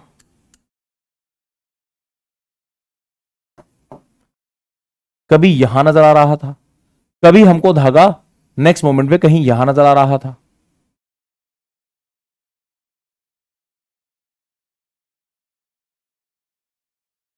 अगले मोमेंट पे धागा हमको कहीं यहां नजर आ रहा था, अगले मोमेंट पे धागा हमको कभी यहां नजर आ रहा था। ऐसी ही तो सिचुएशन मैंने आपको बताई थी। आप धागा खोलते चले जाइए, ये व्हाइट कलर का इन्वॉल्यूट कर्व आपको मिल रहा होगा। अगर मैं आपसे ये बोलूं, आप अभी तक ये एंड वाले पॉइंट को देख रहे थे, कोई दिक्कत वाली बात नहीं। अब अगर मैं इसी धागे में अंदर वाले किसी पॉइंट को देखना शुरू कर दूं, मैं इस पॉइंट को देखना शुरू कर दूं, इस पॉइंट को, ये वाला पॉइंट, तो इससे हमको पैरेलल में ऐसी प्रोफाइल्स मिल रही होंगी कि नहीं मिल रही होंगी? ये भी तो इन्वॉल्यूट ही है, इसी बेस सर्कल का इन्वॉल्यूट है। तो सेम बेस सर्कल से मैं चाहूं तो ये व्हाइट वाली इन्वॉल्यूट या उसके पैरेलल थोड़ी अंदर छोटी सी या और थोड़ी छोटी सी या और थोड़ी छोटी सी पैरेलल पैरेलल इन्वॉल्यूट प्रोफाइल्स बना सकता हूं। ये बात हम लोगों ने देखी थी बेटा, ये बात हम लोगों ने की है। सेम वही लॉजिक का इस्तेमाल करके बेस सर्कल वही है, लेकिन अब जो हम इन्वॉल्यूट कर्व ले रहे हैं वो थोड़े से पैरेलल अंदर छोटे वाले ले रहे हैं। कैसे नजर आएंगे सर? यही बेस सर्कल है, अब जो हमारा टीथ नजर आएगा वो कुछ पैरेलल में इस तरीके से दिखाई पड़ रहा है, यहां पैरेलल में इस तरीके से दिखाई पड़ रहा है, और अब जो हमारा गियर नजर आ रहा होगा टीथ, वो कुछ ये दिखाई पड़ रहा होगा। How many of you can feel? Parallel parallel profiles ले लेने से फायदा क्या हुआ? पहले हमारे टीथ जो है वो बड़े बड़े दिखाई पड़ते थे, अडेंडम पुराना वाला ये हुआ करता था, लेकिन सिर्फ पैरेलल छोटी प्रोफाइल ले लेने से अब हमारे टूथ का थिकनेस तो कम हुआ ही है, साथ ही साथ इसकी हाइट भी कम हो रही है। दिख रहा है क्या? साथ ही साथ इसकी हाइट भी कम हो रही है। इसका अडेंडम अब जो नया वाला दिखाई पड़ रहा होगा वो कुछ नीचे से गुजर रहा है। सर ये दिखाई पड़ रहा है, दिस इज न्यू अडेंडम, ये हमारा न्यू अडेंडम सर्कल है। Can you feel? अल्टीमेटली यही तो चाहते थे। टूथ की अगर मेरी हाइट कम हो रही है तो ऑब्वियस सी बात है इससे हमारे इंटरफेरेंस कम हो रहे होंगे, चांसेस ऑफ इंटरफेरेंस कम हो रहे होंगे। बात समझ में आ रही है? और बिकॉज ना सिर्फ टूथ की हाइट कम हो रही है, टूथ हमारा पतला पतला होता चला जा रहा है, तो पिच सर्कल, पूरे पिच सर्कल में अगर इतने बड़े बड़े 25 टीथ दिखाई पड़ रहे थे तो छोटे छोटे टीथ कट क्रिएट करेंगे तो उसी पिच सर्कल में अब हमको नंबर ऑफ टीथ बढ़े हुए दिखाई पड़ रहे होंगे। और यही चीज मैंने लिखी है कि bye increasing number of teeth हम अपने टूथ के साइज को, मतलब थिकनेस भी कम होती है, उसकी हाइट भी कम होती है, और ये चीजें हमारे इंटरफेरेंस के लिए बेनिफिशियल है। Is this clear to everybody? बात समझ में आ रही है? लेट मी राइट, ये साइड में लिख लेना कि सर बेस सर्कल वही है। बड़ी बात, प्रेशर एंगल में कोई भी छेड़खानी नहीं की है, pressure angle is same, pi is unchanged, same base circle use कर रहे हैं ना, तो प्रेशर एंगल में कोई भी चेंजेस नहीं कर रहे हैं। क्या हो रहा है? By increasing number of teeth tooth size पतले पतले हो रहे हैं। As number of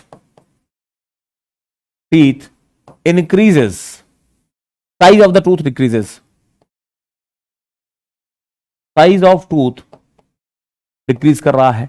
addendum circle की रेडियस भी कम हो रही है, रेडियस ऑफ अडेंडम सर्कल कम हो रही है, रेडियस ऑफ अडेंडम सर्कल कम हो रही है, तो क्या मैं बोल दूं पाथ ऑफ कॉन्टैक्ट ये भी कम हो जाएगा।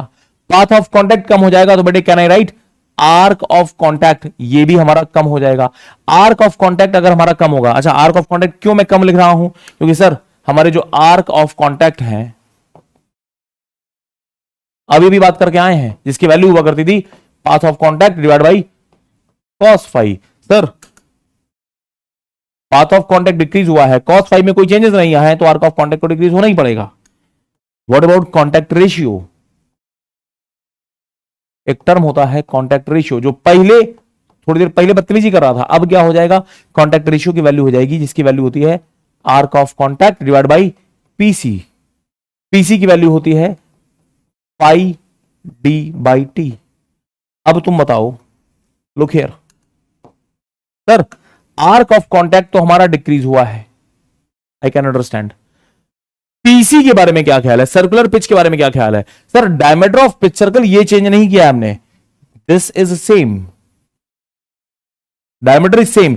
नंबर ऑफ टीथ के बारे में क्या ख्याल है? नंबर ऑफ टीथ इंक्रीज हो गए हैं, नंबर ऑफ टीथ इंक्रीज हो रहा है, ये इंक्रीज हो रहा है, डायमीटर सेम है। अब अगर हमारे नंबर ऑफ टीथ बढ़ रहे हैं, डायमीटर वही है, तो can I right circular pitch हमारा कम हो जाएगा। और अगर हमारा सर्कुलर पिच कम हो रहा है, ऊपर भी चीजें घट रही हैं, नीचे भी चीजें घट रही हैं, and it has been noticed, ये देखा गया है कि हमारा रेट ऑफ डिक्रीज ये ज्यादा होता है, रेट ऑफ डिक्रीज ज्यादा होता है। Let me right, rate of decrease ये तेजी से घट रहा है, ऊपर भी घट रहे हो, नीचे ज्यादा तेजी से घट रहे हो, तो can I right contact ratio in fact बढ़ने लगता है। मतलब कोई टेक्निकल कंस्ट्रेंट वंस्ट्रेंट नहीं आया है, कोई लिमिटेशन नहीं है, उल्टा ये अच्छा ही है, जितने ज्यादा नंबर ऑफ टीथ बढ़ेंगे कॉन्टैक्ट रेशियो हमारा और बढ़ जाता है, इंटरफ्रेंस के चांसेस भी घट रहे हैं, और हमारा कोई टेक्निकल लिमिटेशन नहीं है। लिमिटेशन के नाम पे सिर्फ एक चीज मिल रही है कि सर नंबर ऑफ टीथ बढ़ा तो लिए हैं, जितने ज्यादा टीथ होंगे कॉस्ट भी तो बढ़ेगी, only no technical limitation, no technical limitation, कोई कंस्ट्रेंट नहीं है। The only constraint is financial constraint, क्या कि as number of tooth increases cost is going to increase. और इसको मैं टेक्निकल कंस्ट्रेंट नहीं बोलूंगा, ये हमारा फाइनेंशियल कंस्ट्रेंट है।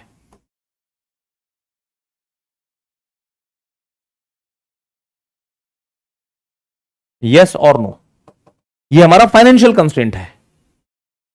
और जहां पैसा बढ़ने लग जाए, सब पैसे बढ़ रहे हैं, वहीं इंजीनियर्स दिमाग लगाते हैं ऑप्टिमाइजेशन का। ऑप्टिमाइजेशन हम वहीं पर करते हैं जहां कॉस्ट बढ़ रही है।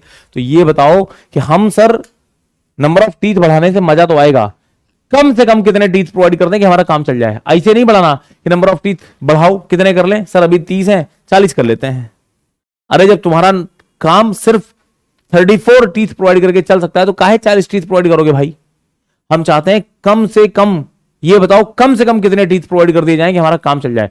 उससे ज्यादा टीथ प्रोवाइड करेंगे, नंबर ऑफ टीथ और इंक्रीज करेंगे, तो टूथ फर्दर और छोटे छोटे होते चले जाएंगे, नो डाउट, नो दिक्कत, लेकिन कॉस्ट गियर महंगा होता चला जाएगा। इकोनॉमिकल कंस्ट्रेंट है, इकोनॉमिकल पॉइंट ऑफ व्यू से हम लोग बात करेंगे अब कि मिनिमम नंबर ऑफ टीथ निकाले जाएं।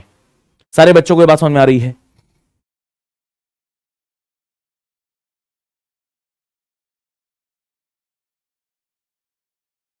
क्लियर है? मोहम्मद अली बहुत बढ़िया, बच्चे फील कर पा रहे हैं कि सर हमारा आर्क ऑफ कांटेक्ट तो घट गया है, लेकिन सर्कुलर पिच कम है ना, तो उसी आर्क ऑफ कांटेक्ट में हमारे कई सारे टीथ घुसे हुए दिखाई पड़ रहे हैं। हम यहां कोई डायग्राम नहीं बना रहे, सिर्फ लिख रहा हूं, मैं बिल्कुल लिख रहा हूं, लेकिन बच्चे इसके पीछे की पिक्चर को इमेजिन कर पा रहे होंगे। And that's the beauty where when I say कि आपको चीजें फील करनी है, रटनी नहीं है कि ये याद करके चले जाओ लिख देना एग्जाम में, ना, समझनी है। All clear?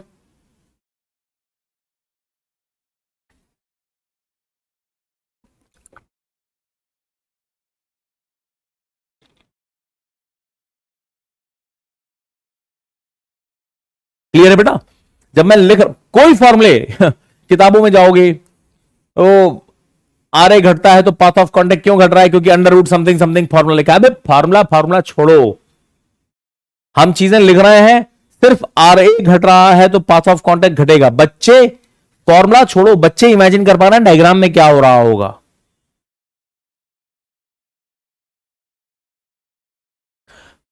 Arc of contact बेटे घट जाएगा, ये बात समझ में आ रही है? आर्क ऑफ कॉन्टैक्ट अगर घट रहा है तो कॉन्टैक्ट रेशियो का फॉर्मूला होता है arc of contact divide by PC. हमारा आर्क ऑफ कॉन्टैक्ट घट रहा है, लेकिन उतने ही आर्क में अब कई सारे टीथ दिखाई पड़ रहे होंगे, कॉन्टैक्ट रेशियो बढ़ता हुआ नजर आता है आपको।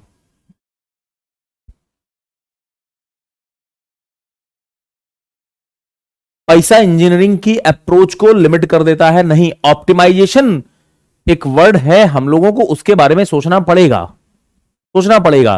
लेकिन कुछ हद तक आप सही भी हैं। मैंने एक वीडियो बनाया भी था आप सभी लोगों के लिए, यूट्यूब पे उसको डाला भी है, देखा भी होगा आप लोगों ने, कि दुनिया में कुछ ही ऐसे सेक्टर्स हैं, कुछ ही ऐसे सेगमेंट्स हैं जहां पर पैसा लिमिटेशन नहीं है। अब हमको कोई बाइक बनानी है, दुनिया की सबसे खूबसूरत बाइक बनाएंगे, इसके शॉक एब्जॉर्वर इतने मस्त लगाएंगे कि आपको एक भी वाइब्रेशन ऊपर फील नहीं होगा। इंजीनियरिंग का नायाब तोहफा है कि मैंने ट्रांसमिसिबिलिटी बिल्कुल जीरो कर दी है। नीचे जो आपको कर्व्स महसूस हो रहे हैं गाड़ी में, ऊपर आते आते बिल्कुल जीरो हो जाएंगे। ट्रांसमिसिबिलिटी जीरो है। Technically you can appreciate this, लेकिन हम बोलेंगे कॉस्ट कितनी है सर? हमारे इन शॉक एब्जॉर्वर की ही कॉस्ट 80,000 रुपए है। खरीद पाओगे इसको? नहीं ना। हमको चीजें ऐसी बनानी है जो दुनिया यूज कर सके, जो लोग खरीद सके। हमको चीजें पढ़ के अपने लिए थोड़ी बनानी है, हमको बनानी है सो दैट हम उसको बेचे मार्केट में और लोग उसको खरीदें। हाँ, हम उसको बेचें और लोग उसको खरीदें। कॉस्ट इतनी ज्यादा कर देंगे तो कैसे काम चलेगा? समझ रहे हैं? डिफेंस एक ऐसा सेगमेंट है जहां पर आप बेस्ट प्रोवाइड कर दो। कितने का है वो नहीं पूछेंगे हम आपसे, कितने का है हम आपसे पूछेंगे ही नहीं। स्पेस एंड स्पेस ऑर्गेनाइजेशन एक ऐसा सेगमेंट है जहां पर आप हमको बेस्ट प्रोवाइड करके दो, कितने का है हम आपसे नहीं पूछेंगे। स्पोर्ट्स एक ऐसी सेगमेंट है जहां पर आप हमको बेस्ट प्रोवाइड करके दो, हम कितने का है वो नहीं पूछेंगे। आप स्पोर्ट्स पर्सन के शूज, उनके जो स्पोर्ट्स के इक्विपमेंट्स हैं, उनकी कॉस्ट देखिए बहुत एक्सेसिवली हाई होती है। कॉस्ट मैटर नहीं करती है। जिस इंडस्ट्री में पैसा ज्यादा है वहां पर इंजीनियरिंग आपको बेइंतहा खूबसूरत दिखाई पड़ेगी, बाकी बस चलने दो। हाँ, एप्पल ले लो, रोल्स रॉयस ले लो, ये अपने अपने फील्ड के सबसे नायाब चीजें प्रोड्यूस कर रहे हैं, लेकिन नंबर ऑफ गाड़ियां साल में कितनी बनाते हैं और कितनी बेचते हैं वो जरा पता कर लेना, है ना। हमको चाहिए किया मोटर्स कि अच्छा भी हो और सस्ता भी हो। जितने फीचर्स किया प्रोवाइड कर रहा है ना आजकल के जमाने में, सुपर लग्जरी दे रहा है, सुपर लग्जरी, वही आप किसी और मॉडल में चले जाओ, नो डाउट क्वालिटी में इंप्रूवमेंट होंगे। आप लैंड रोवर की गाड़ियों में चले जाओ, जो चीजें किया दे रहा है, आप लैंड रोवर की गाड़ियों में चले जाओ, आप स्कोडा की गाड़ियों में चले जाओ, किया के कंपैरेटिवली स्कोडा की गाड़ियों में सेम फीचर्स के लिए स्कोडा की कीमतें 3 गुनी 4 गुनी हो जाएंगी। जो चीजें 30 लाख रुपए में किया दे रहा है ना, वो चीजें यहां लेने के लिए आपको 1 करोड़ रुपए खर्च करने पड़ेंगे।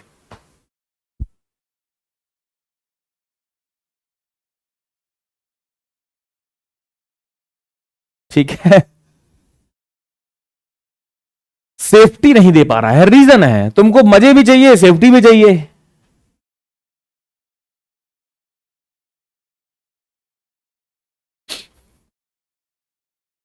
पॉसिबल नहीं है ना। वॉल्वो इज बेस्ट, लेकिन ये बताओ जिस भी शहर में आप रहते हो बेटा, नीरव परमार, जिस भी शहर में रहते हो, कितनी वॉल्वो की गाड़ियां देखी हैं आपने? वॉल्वो की कार देखी है अपने शहर में? पूरे कानपुर शहर में हमने तो नहीं देखी आज तक एक भी कार वॉल्वो की। कुछ समय पहले when I was in Gurgaon, तो वहां हमको वॉल्वो की गाड़ियां दिख जाती थी। कानपुर शहर में हमको एक भी गाड़ी नहीं दिख रही है। BMW दिख जाएंगी, ऑडी दिख जाएंगी, मर्सिडीज दिख जाएंगी, वॉल्वो की गाड़ी नहीं मिलेगी हमको एक भी। सेफ्टी में दी बेस्ट है लेकिन नहीं मिलेगी। अल्टो बहुत चलती है, अंदर वाइब्रेशंस भी आते हैं, नॉइज भी आते हैं, एसी भी ठंडा कम करता है, शॉकर भी उतने मस्त नहीं है, लेग स्पेस भी उतना नहीं है, बट सस्ती है। वॉल्वो की बसेस दिखेंगी। कार की अगर बात करें तो नहीं मिलेंगी आपको।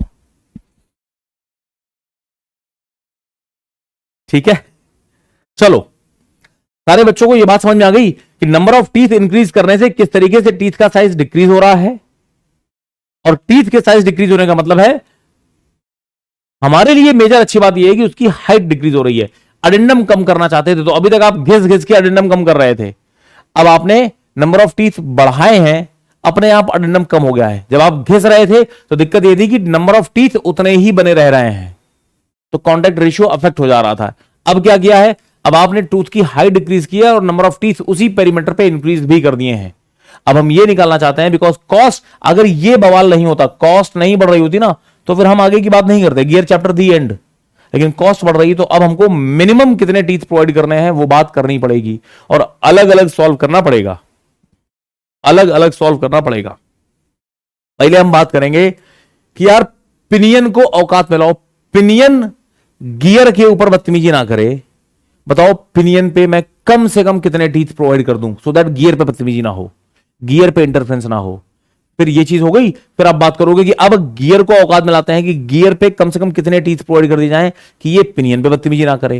And that's how you are going to make safe pair. Pair को सेव करना है हमको। Let me write, minimum number of teeth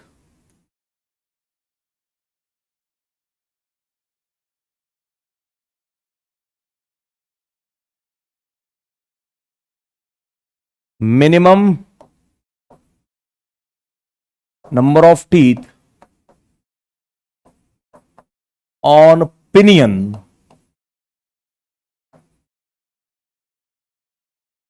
to avoid interference on gear. Careful.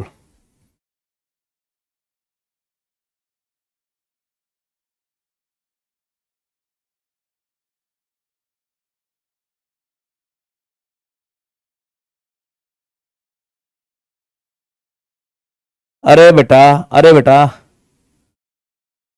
Space between teeth decreases as we increase number of teeth.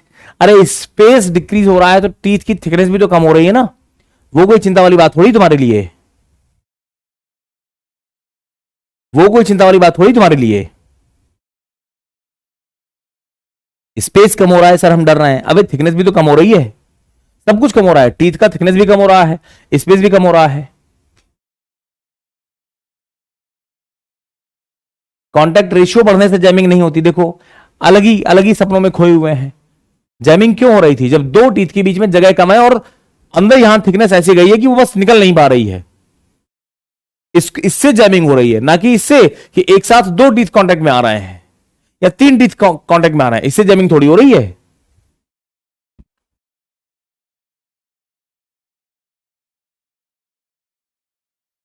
ठीक है ना। Look here carefully, बहुत ध्यान से देखिए बेटा। नंबर ऑफ टीथ पिनियन पे कितने हैं सो दैट गियर के ऊपर इंटरफेरेंस ना हो। फिर हम बात करेंगे उल्टा कि गियर पे बताओ कितने टीथ प्रोवाइड किए जाए सो दैट पिनियन के ऊपर बदतमीजी ना हो।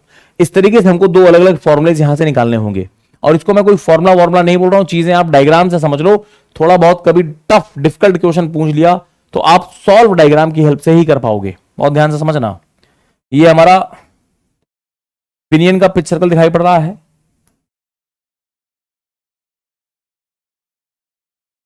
गियर का पिच सर्कल हमको ये दिखाई पड़ रहा है, दिस इज अवर गियर का पिच सर्कल।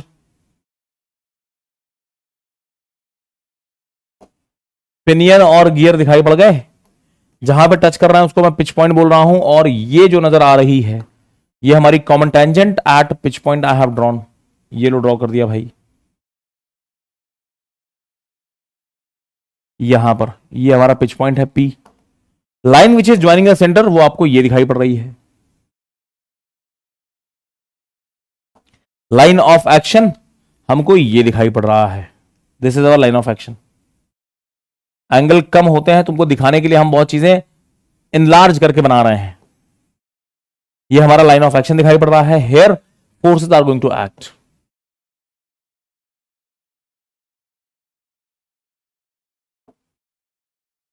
यहां से परपेंडिकुलर ड्रॉ कर लीजिए। ये जो चीज दिखाई पड़ रही है this is radius of base circle of gear, इसको मैं O2 सेंटर बोलता था अभी तक, और ये सेंटर हमारा हुआ करता था दिस इज O1 सेंटर। यहां से परपेंडिकुलर ड्रॉ करिए लाइन ऑफ एक्शन के ऊपर, ये हमारा होता है radius of base circle of pinion, this is point M बोलते हैं, और ये जो पॉइंट आपको नजर आ रहा है इसको आप लोग पॉइंट एन बोला करते हैं। याद आ रही है बातें कुछ? ये 90 डिग्री है बेटा, ये भी हमको 90 डिग्री दिखाई पड़ रहा है। I hope this is clear to everybody. Pinion पे कितने टीथ प्रोवाइड कर रहे हैं उसकी बात कर रहे हैं, मतलब मैं ये मान के चल रहा हूं पिनियन पे आपने just sufficient number of teeth provide किए हैं कि इंटरफ्रेंस बस अवॉइड ही हुआ है। पिनियन का रेडियस ऑफ अडेंडम सर्कल हमको अभी ये दिखाई पड़ रहा है, मतलब टीथ इतने लंबे लंबे प्रोवाइड कर रखे हैं कि बस ये पॉइंट एन पे टच करके निकल रहे हैं। इससे थोड़ा सा भी ज्यादा अगर बड़ा होता तो ये इंटरफेरेंस कर देता। Just sufficient number of teeth आपने प्रोवाइड किए हैं, टूथ का साइज मैक्सिमम आपने प्रोवाइड कर रखा है। इससे ज्यादा होगा तो इंटरफेरेंस हो जाएगा, इससे कम साइज अगर होगा, आप एक भी टीथ इंक्रीज कर दें तो साइज घटना है। अगर आप एक भी टीथ पिनियन पे अब इंक्रीज कर देंगे तो टूथ का साइज कम हो जाएगा और आप इंटरफेरेंस से दूर जा रहे होंगे। Getting my point? ये जो डायग्राम मैंने बनाया है यहां पर बच्चे देख पा रहे हैं कि आपका जो रेडियस ऑफ अडेंडम सर्कल मैंने दिखाई है, ये largest radius of addendum circle है जो पिनियन हमारा रख सकता है और गियर पे इंटरफेरेंस नहीं हो रहा है। इससे ज्यादा रेडियस ऑफ अडेंडम सर्कल हम अलाउ पिनियन को नहीं कर सकते, अदरवाइज बदतमीजी हो जाएगी। बात समझ में आ रही है?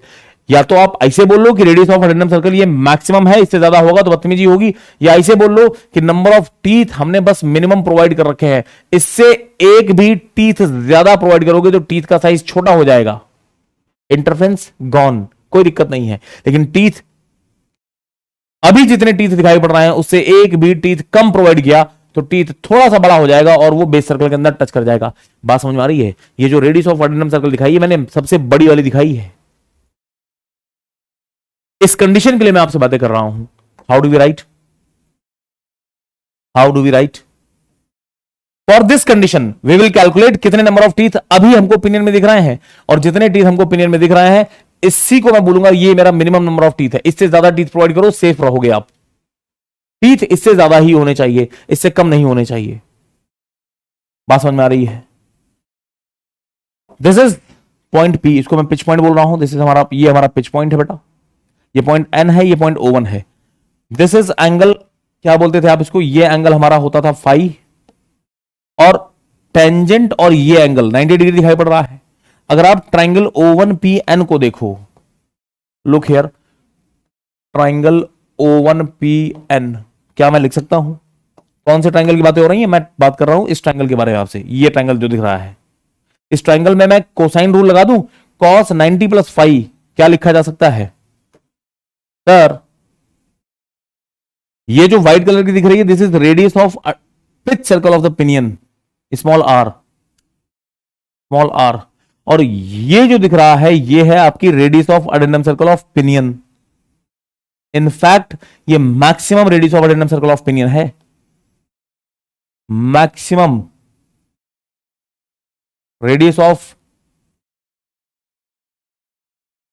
Addendum circle of pinion. इससे ज्यादा अगर हुआ तो इंटरफेरेंस हो जाएगा। Can I write? Cosine rule अगर आप लगाएंगे इस ट्रायंगल में तो मैं लिख सकता हूं cos 90 प्लस फाई, क्या लिखा जाएगा?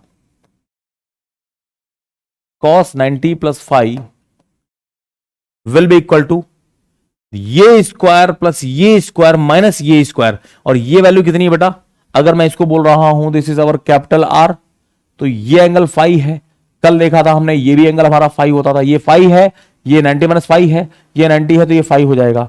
और अगर ये आर है तो क्या मैं बोल दूं ये वैल्यू हमारी आर साइन फाई के बराबर रही होगी, आर साइन फाई के बराबर रही होगी। तो cos 90 plus phi can be written as this square plus this square minus r a square. कितना हो जाएगा? R sine phi square plus r square minus r a square divide by twice of this into this, small r capital r sine phi. ऐसे लिख सकते हैं क्या? cos 90 plus theta कितना होता है बेटे? बचपन से पढ़ते आ रहे हैं। ये वैल्यू कितनी होती है? This value is cos 90 plus theta minus sine theta, minus sine phi लिखेंगे इसको, माइनस साइन फाई। एक काम करो, ये वाला टर्म इधर ऊपर आएगा, मल्टीप्लाई होगा 2r sine phi into sine phi sine square phi negative, और ये माइनस वाली चीजें अगर मैं इधर लेके आऊं इक्वल टू के तो पॉजिटिव हो जाएंगी, और ये जो निगेटिव टर्म है मैं इसको इधर ले आऊं तो पॉजिटिव हो जाएगा। तो मैं स्टेप गायब कर रहा हूं, मैं डायरेक्टली लिख रहा हूं आर ए स्क्वायर इधर आ जाएगा, इज इक्वल टू क्या बचेगा, small r square plus capital r square sine square phi, और ये चीज जो इधर थी निगेटिव इधर गई पॉजिटिव हो गई, कितना बचा प्लस का 2 small r capital r sine square phi. Check करो क्या ये लाइन तुमको समझ में आ रही है? मैंने एक स्टेप गायब कर दिया यहां पर, एवरीबडी प्लीज टेल मी ये समझ में आ रहा है क्या? एक स्टेप गायब कर दिया मैंने, डायरेक्टली लिख दिया है, बताइए सब लोग कंफर्टेबल? हाँ नहीं, बच्चे पूछते हैं सर यहां से यहां कैसे आ गए, ऑल गुड? एक काम करो, इन दोनों टर्म से मैं साइन स्क्वायर फाई कॉमन ले लूं, क्या बचेगा, small r square plus capital r square plus 2 small r capital r sine square phi common ले लिया।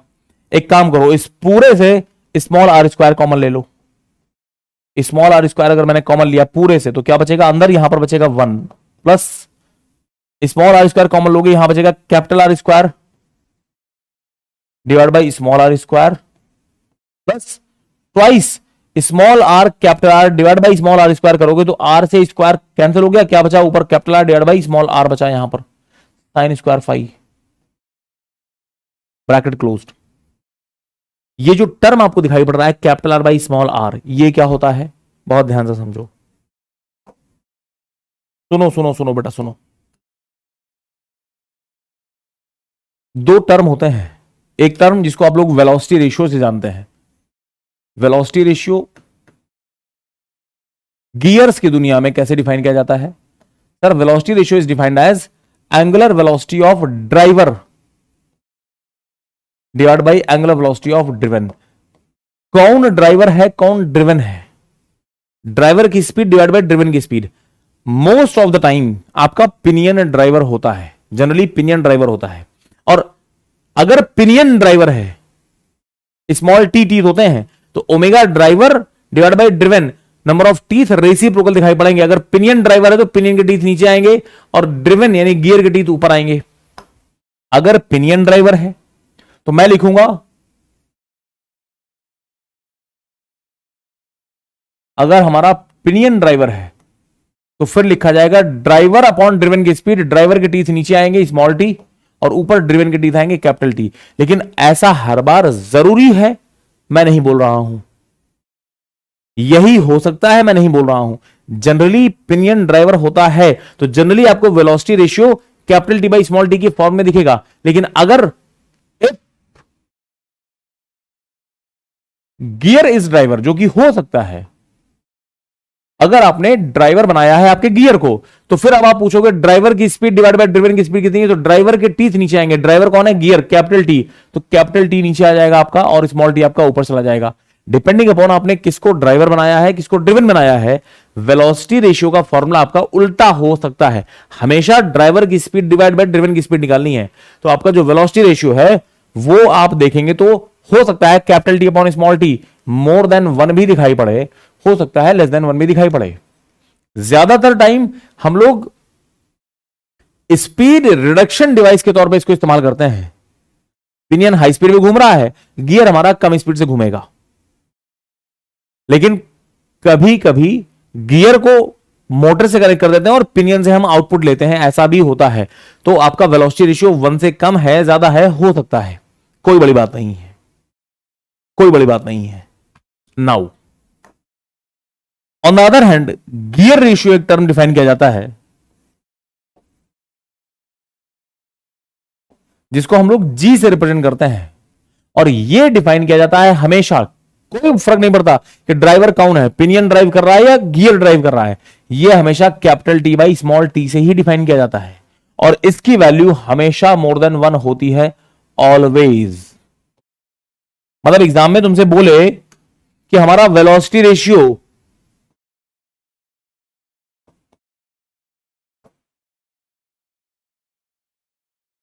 1:3 दे रखा है, या फिर कभी बोले वेलोसिटी रेशियो 3:1 दे रखा है, कोई फर्क नहीं पड़ता। हम गियर रेशियो हमेशा capital T by small T यानी कि 3:1 ही लेंगे। समझ में आ रही बात? आपसे ऐसे बोलें या ऐसे बोलें, हमारे लिए गियर रेशियो 3:1 यानी कि 3 ही होगा। बात समझ में आ रही है? वेलोसिटी रेशियो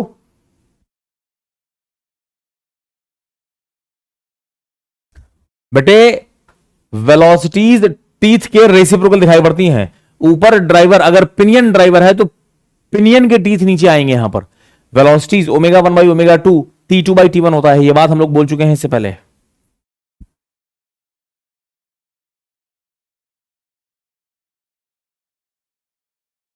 यह बात हम बोल चुके हैं, किसी को दिक्कत नहीं होनी चाहिए यहां पर।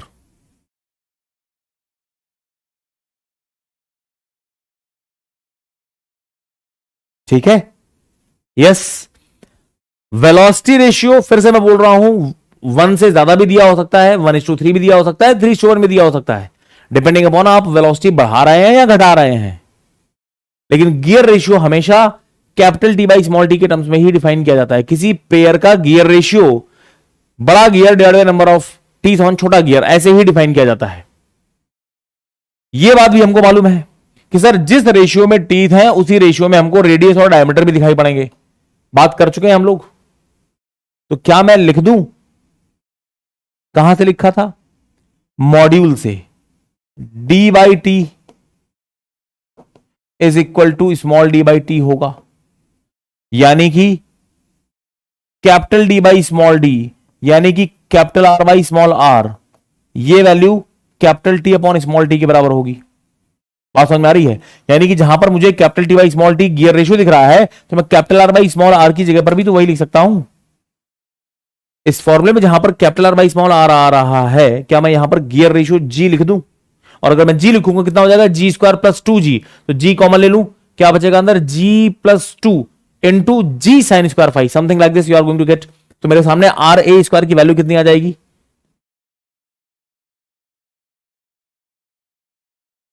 RA² की वैल्यू कितनी आ जाएगी? सर RA² की वैल्यू मेरे सामने आ रही है। इस RA² is equal to R² आपने बाहर कॉमन ले लिया है, अंदर क्या बचा था? 1 प्लस G प्लस 2, और ये हमको G साइन स्क्वायर फाई दिखाई पड़ रहा है। Everybody is clear? ऐसा ही तो कुछ नजर आ रहा है, चेक कर लो, कोई गलती तो नहीं हुई है। R² 1 plus G plus 2, G common ले लिया, sine square phi, something like this you have got it. एक काम करो, अंडर रूट ले लो, तो RA की वैल्यू कितनी हो गई? RA की वैल्यू हो गई ये चीज R, और अंडर रूट के अंदर ये बड़े बड़े से टर्म दिखाई पड़ रहा है, 1 plus G plus 2 sine square phi, something like this लिख सकते हैं क्या बेटा? बोलो। मैंने यही सेम चीज तो लिखी है। और ये RA कौन सी RA मिली है? सर ये आपको मिल गया है रेडियस ऑफ अडेंडम सर्कल, सबसे बड़ी वाली, सबसे बड़ी वाली, सबसे बड़ी वाली रेडियस ऑफ अडेंडम सर्कल मिल गई है। ये मिल गई हमको RA की वैल्यू मिल गई हमको कि इंटरफेरेंस ना हो। ये बताओ पिनियन का रेडियस ऑफ अडेंडम सर्कल सबसे बड़ा कितना हो सकता है? That value we have got. कितनी वैल्यू आ रही है? सर ये वैल्यू आ रही है। सबसे बड़ा रेडियस ऑफ अडेंडम सर्कल मिल गया है, तो सबसे बड़ा अडेंडम हमको मिल जाएगा। What is the meaning of addendum? Addendum circle की रेडियस में से पिच सर्कल की रेडियस घटा दो तो अडेंडम ही तो मिल जाता है। तो हमारे पिनियन का अडेंडम कितना हो सकता है? मिल गया हमको -R, दोनों जगहों से, यहां से भी, दोनों जगहों से -R, पिच सर्कल की रेडियस घटा दो और यहां से भी घटा दो, कोई दिक्कत, मैंने कुछ भी चेंजेस नहीं किए हैं। और इसी को तो तुम बोलते हो अडेंडम। और ये क्या है? Sir this is maximum addendum which pinion can have without having interference on gear, without doing interference on gear। Gear के ऊपर बदतमीजी किए बिना आपका पिनियन सबसे ज्यादा अडेंडम इतना ही इंजॉय कर सकता है, इससे ज्यादा अडेंडम नहीं हो सकता। बात समझ में आ रही है? तो आप कितना अडेंडम अपने पिनियन को प्रोवाइड कर सकते हो? सर इससे कम प्रोवाइड करो, आपका इंटरफेरेंस कभी नहीं होगा। Practically how much addendum you should provide, sir इस लिमिट से, इस क्रिटिकल वैल्यू से कम ही प्रोवाइड करना है। क्लियर है बेटा, लिखो। फॉर नो इंटरफ्रेंस, बेटा यही तो डिफरेंस है कॉलेज में और हम में। For no interference, let me write, for no interference can I write addendum of opinion जो हमको प्रोवाइड करना है वो इस क्रिटिकल वैल्यू से कम होने चाहिए। शुड बी लेस देन और इक्वल टू, इससे ज्यादा हो जाएंगे तो बवाल हो जाएगा। It should be less than और इक्वल टू बड़ी सी जो वैल्यू आई है, this critical value r a minus r, critical value, ये जो क्रिटिकल वैल्यू प्रोवाइड की है ना, इससे कम होना चाहिए। This is the critical value, इससे कम होना चाहिए। This is the critical value.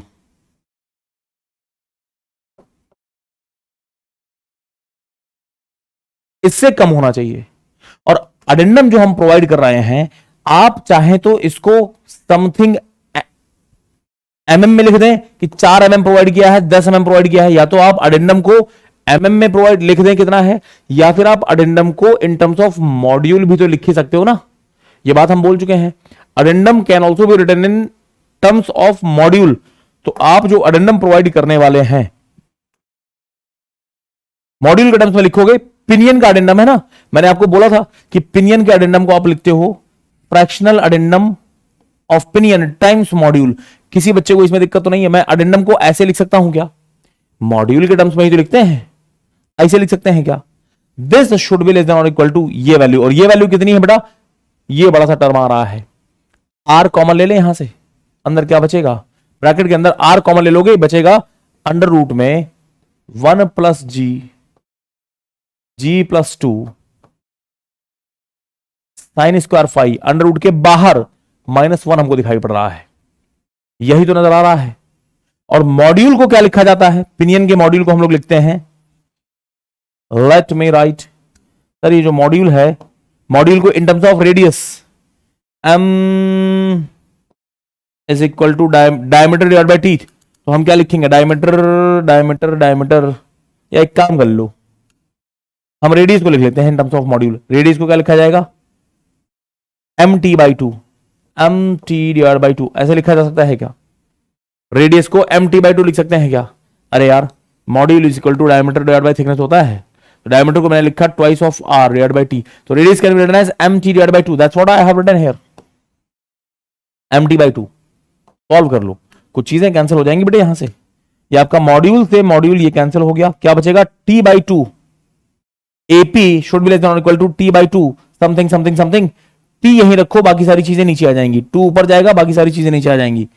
Can I right,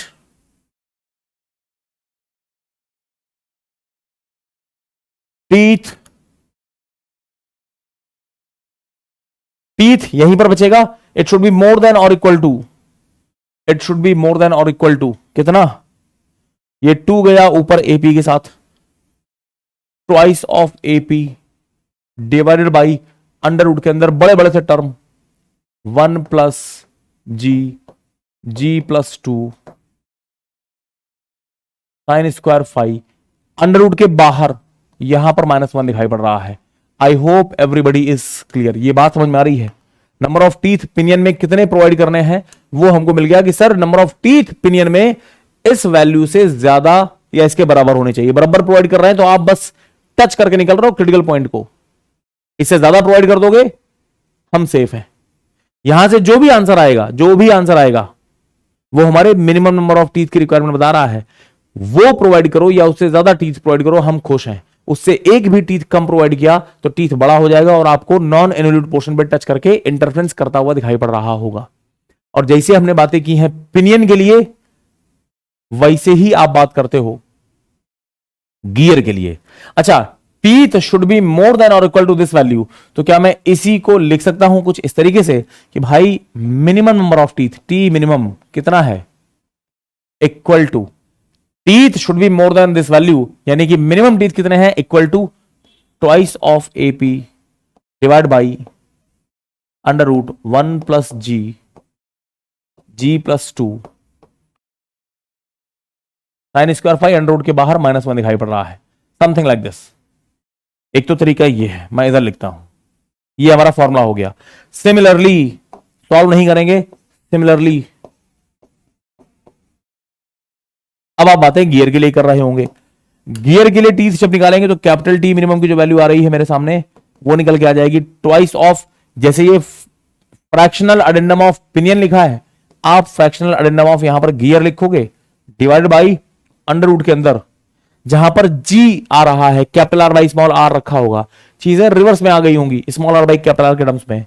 ये हो जाएगा 1 plus 1 upon G, 1 upon G plus 2 sine square five under root के बाहर -1 दिखाई पड़ रहा है। I hope this is clear to everybody. क्या ये बात सबको समझ में आ रही है? चेक करिए और बताइए क्या ये बात सबको समझ में आ रही है। कोई इसको ये मत समझना करे सर इतने बड़े बड़े डेरिवेशन कहां जाएं, हम क्या करें, कुछ नहीं है। स्टेप्स लॉजिक समझ में अगर आ रहे हैं तो देयर इज नथिंग हियर। हमने पहले बातें की हैं कि सर पिनियन जितना ज्यादा अडेंडम रख सकता है रख लिया है, रेडियस ऑफ अडेंडम सर्कल सबसे बड़ी, इसके लिए कहानी सॉल्व की है। अभी कितने नंबर ऑफ टीथ हैं वो निकाल लिए हैं, इससे ज्यादा प्रोवाइड करोगे हम सेफ हैं। फिर आप गियर के लिए बात करोगे, सर गियर सबसे बड़ा अडेंडम गियर के पास कितना हो सकता है, बस इतना हो सकता है सर, ये radius of addendum circle gear की दिख रही है, इससे ज्यादा बड़ा हुआ तो बदतमीजी हो जाएगी। इस कंडीशन के लिए आप सॉल्व करोगे एंड यू विल गेट इस कंडीशन के लिए कितने नंबर ऑफ टीथ प्रोवाइड किए हैं, इससे ज्यादा टीथ प्रोवाइड करोगे I will be happy, all good. एक बार सारे बच्चे अब चैट बॉक्स में एक्टिव हो जाओ एंड प्लीज टेल मी किसी को कोई दिक्कत है क्या?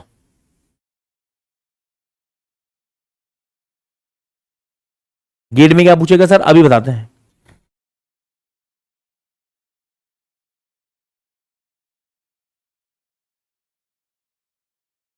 गेट में क्या पूछेगा अभी बताते हैं, लेकिन पहले आप ये बताओ जितनी बातें की हैं ये समझ में आ रही हैं क्या? एक क्वेश्चन बड़ा सा कर लेंगे फिर तुम ये पूछोगे ही नहीं कि सर गेट का क्वेश्चन क्या ही सॉल्व करें आप।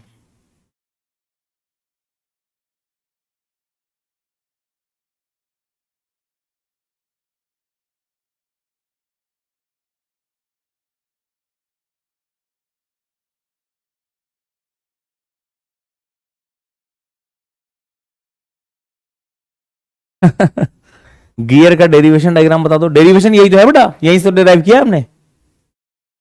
अच्छा पिनियन के लिए किया था, आप गियर का बता दो। जैसे तुमने पिनियन के लिए बातें की हैं, ये वाला रेडियस ऑफ अडेंडम सर्कल इसको लेकर के अब आप बात करोगे सर यहां से ये बड़ा वाला रेडियस कैपिटल आर ए, ये maximum radius of addendum circle of gear है। पिनियन पे बिना बदतमीजी किए हुए हमारा रेडियस ऑफ अडेंडम सर्कल इतना बड़ा हो सकता है। फिर आप बात करोगे इस ट्राइंगल पे कौन सा, O2PM ट्राइंगल, जैसे हम लोगों ने अभी तक O2PN लिया था, अब हम O1PN लिया था, अब मैं O2PM ले रहा हूंगा। यहां पर भी ये वाला एंगल आपको 90 + 5 दिखाई पड़ रहा है। फिर से ऐसे ही कोसाइन रूल लगाओगे आगे बढ़ोगे। और क्यों ही आगे बढ़े यार, सिमिलरली समझते हो, बहुत बड़ा टर्म है ये सिमिलरली। जो चीजें यहां दिख रही हैं वही तो यहां दिखेंगी।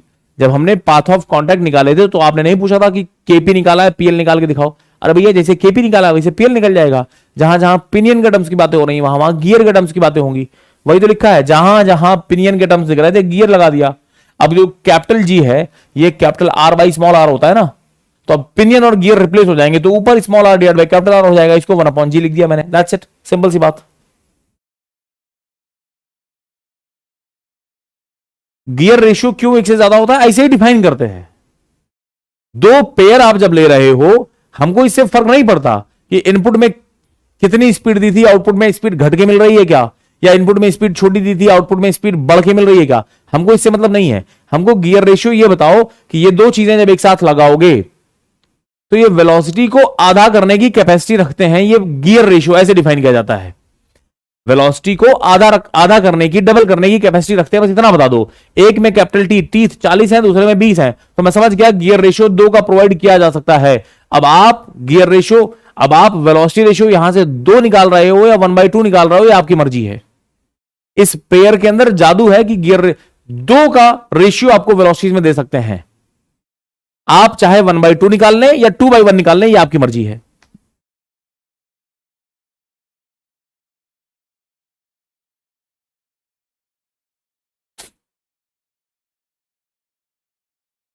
कैपिटल टी मिनिमम ये गियर के लिए है। ये क्या है? Minimum number of teeth which pinion can have without showing interference on gear.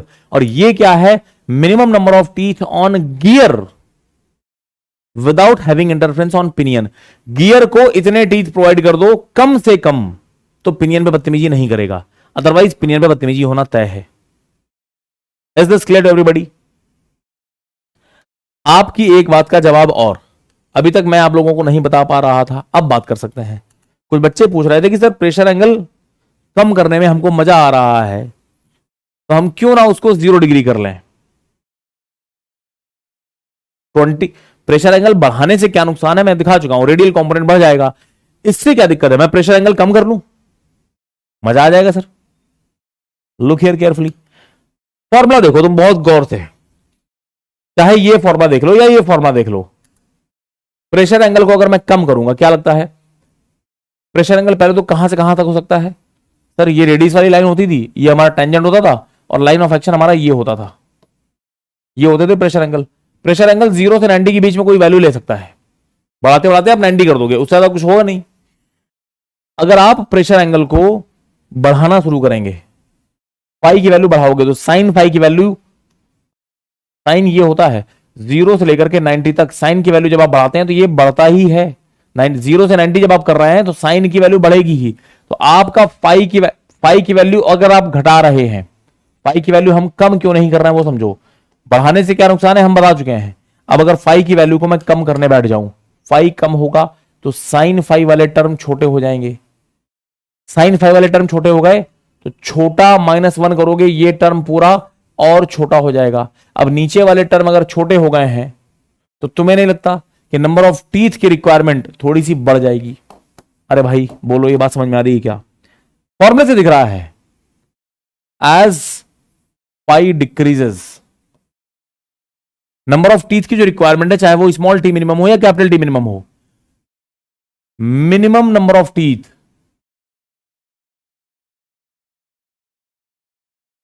Required to avoid interference, ये बढ़ने लगता है। और नंबर ऑफ टीथ अगर हमको बढ़ाने पड़ गए तो हमारी कॉस्ट ऑफ गियर, तुम्हें नहीं लगता, बढ़ जाएगा। तो वैसे आप पूछेंगे कभी मुझे अगर कंपेयर करना पड़े कि सर मेरे पास 2 ऑप्शन है, एक गियर ले रहे हैं 20 डिग्री का और एक गियर ले रहे हैं 14.5 डिग्री का प्रेशर एंगल, 2 प्रेशर एंगल है, या तो 20 डिग्री ले लो या 14.5, कौन सा महंगा होगा? सर जिसका प्रेशर एंगल कम है, मजा तो आ रहा होगा, टॉर्क कंपोनेंट ज्यादा दिख रहे होंगे, लेकिन ये चीज हमको कॉस्टली दिखाई पड़ रही होगी। बोलो हां, ये लेस कॉस्टली होगा, यस और नो? 2 गियर्स में कंपेयर करना है तो जो 20 डिग्री प्रेशर एंगल वाला गियर है उसकी कॉस्ट कम होगी और 14.5 डिग्री वाले की कॉस्ट थोड़ी सी हमको ज्यादा दिखाई पड़ रही होगी। सिंपल सी बात। तो प्रेशर एंगल एक लिमिट से ज्यादा बढ़ाते क्यों नहीं है? क्योंकि सर फिर मजा आना बंद हो जाता है। प्रेशर एंगल एक लिमिट से कम क्यों नहीं कर सकते हो? सर कम कर लो, मजा बहुत आएगा, महंगा इतना हो जाएगा कि तुम मर जाओगे, लगा नहीं पाओगे। क्लियर है? Is this clear to everybody? Is this clear to everybody? ठीक है।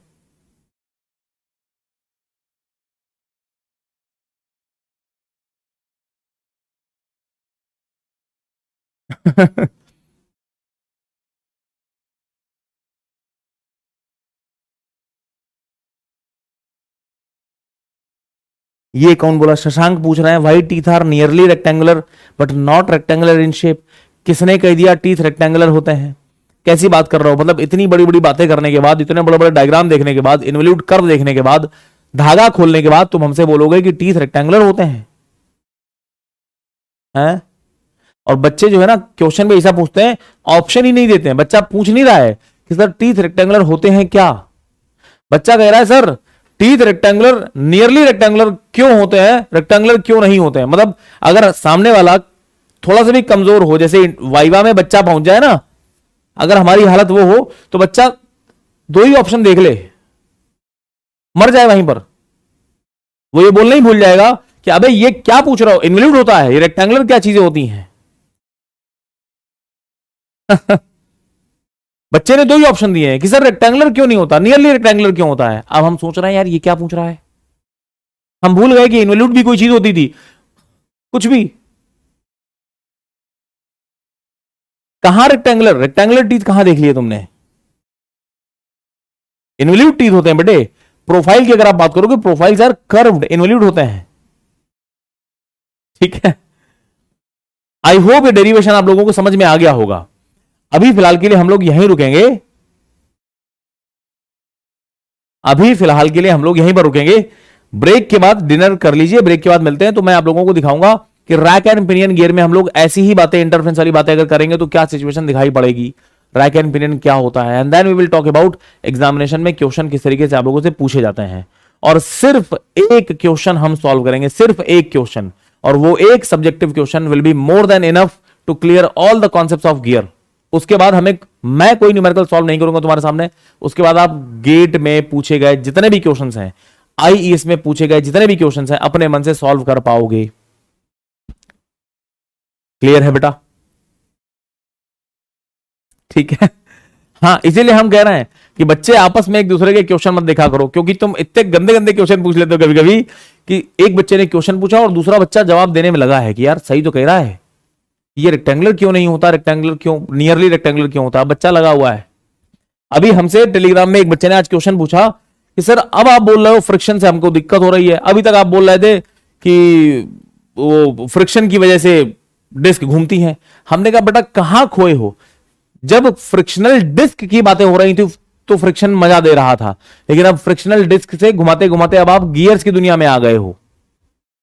गियर में फ्रिक्शन हमारे लिए दिक्कत वाली बात है, फ्रिक्शनल डिस्क की कहानी अलग है, वो फिलोसफिकल बातें हो रही थी, जब गियर बन गया ये रियल बातें हो रही हैं। तो बच्चे बहुत कंफ्यूज रहते हैं कि सर अब वहां फ्रिक्शन को अच्छा बोला था, यहां बुरा बोल रहे हो। तो बेटे वहां से यहां तक हम जमीन आसमान का अंतर करके चले आए ना, ठीक है। ठीक है, चलो एंजॉय करो आप लोग डिनर, और ठीक 9:30 बजे हम लोग मिलते हैं।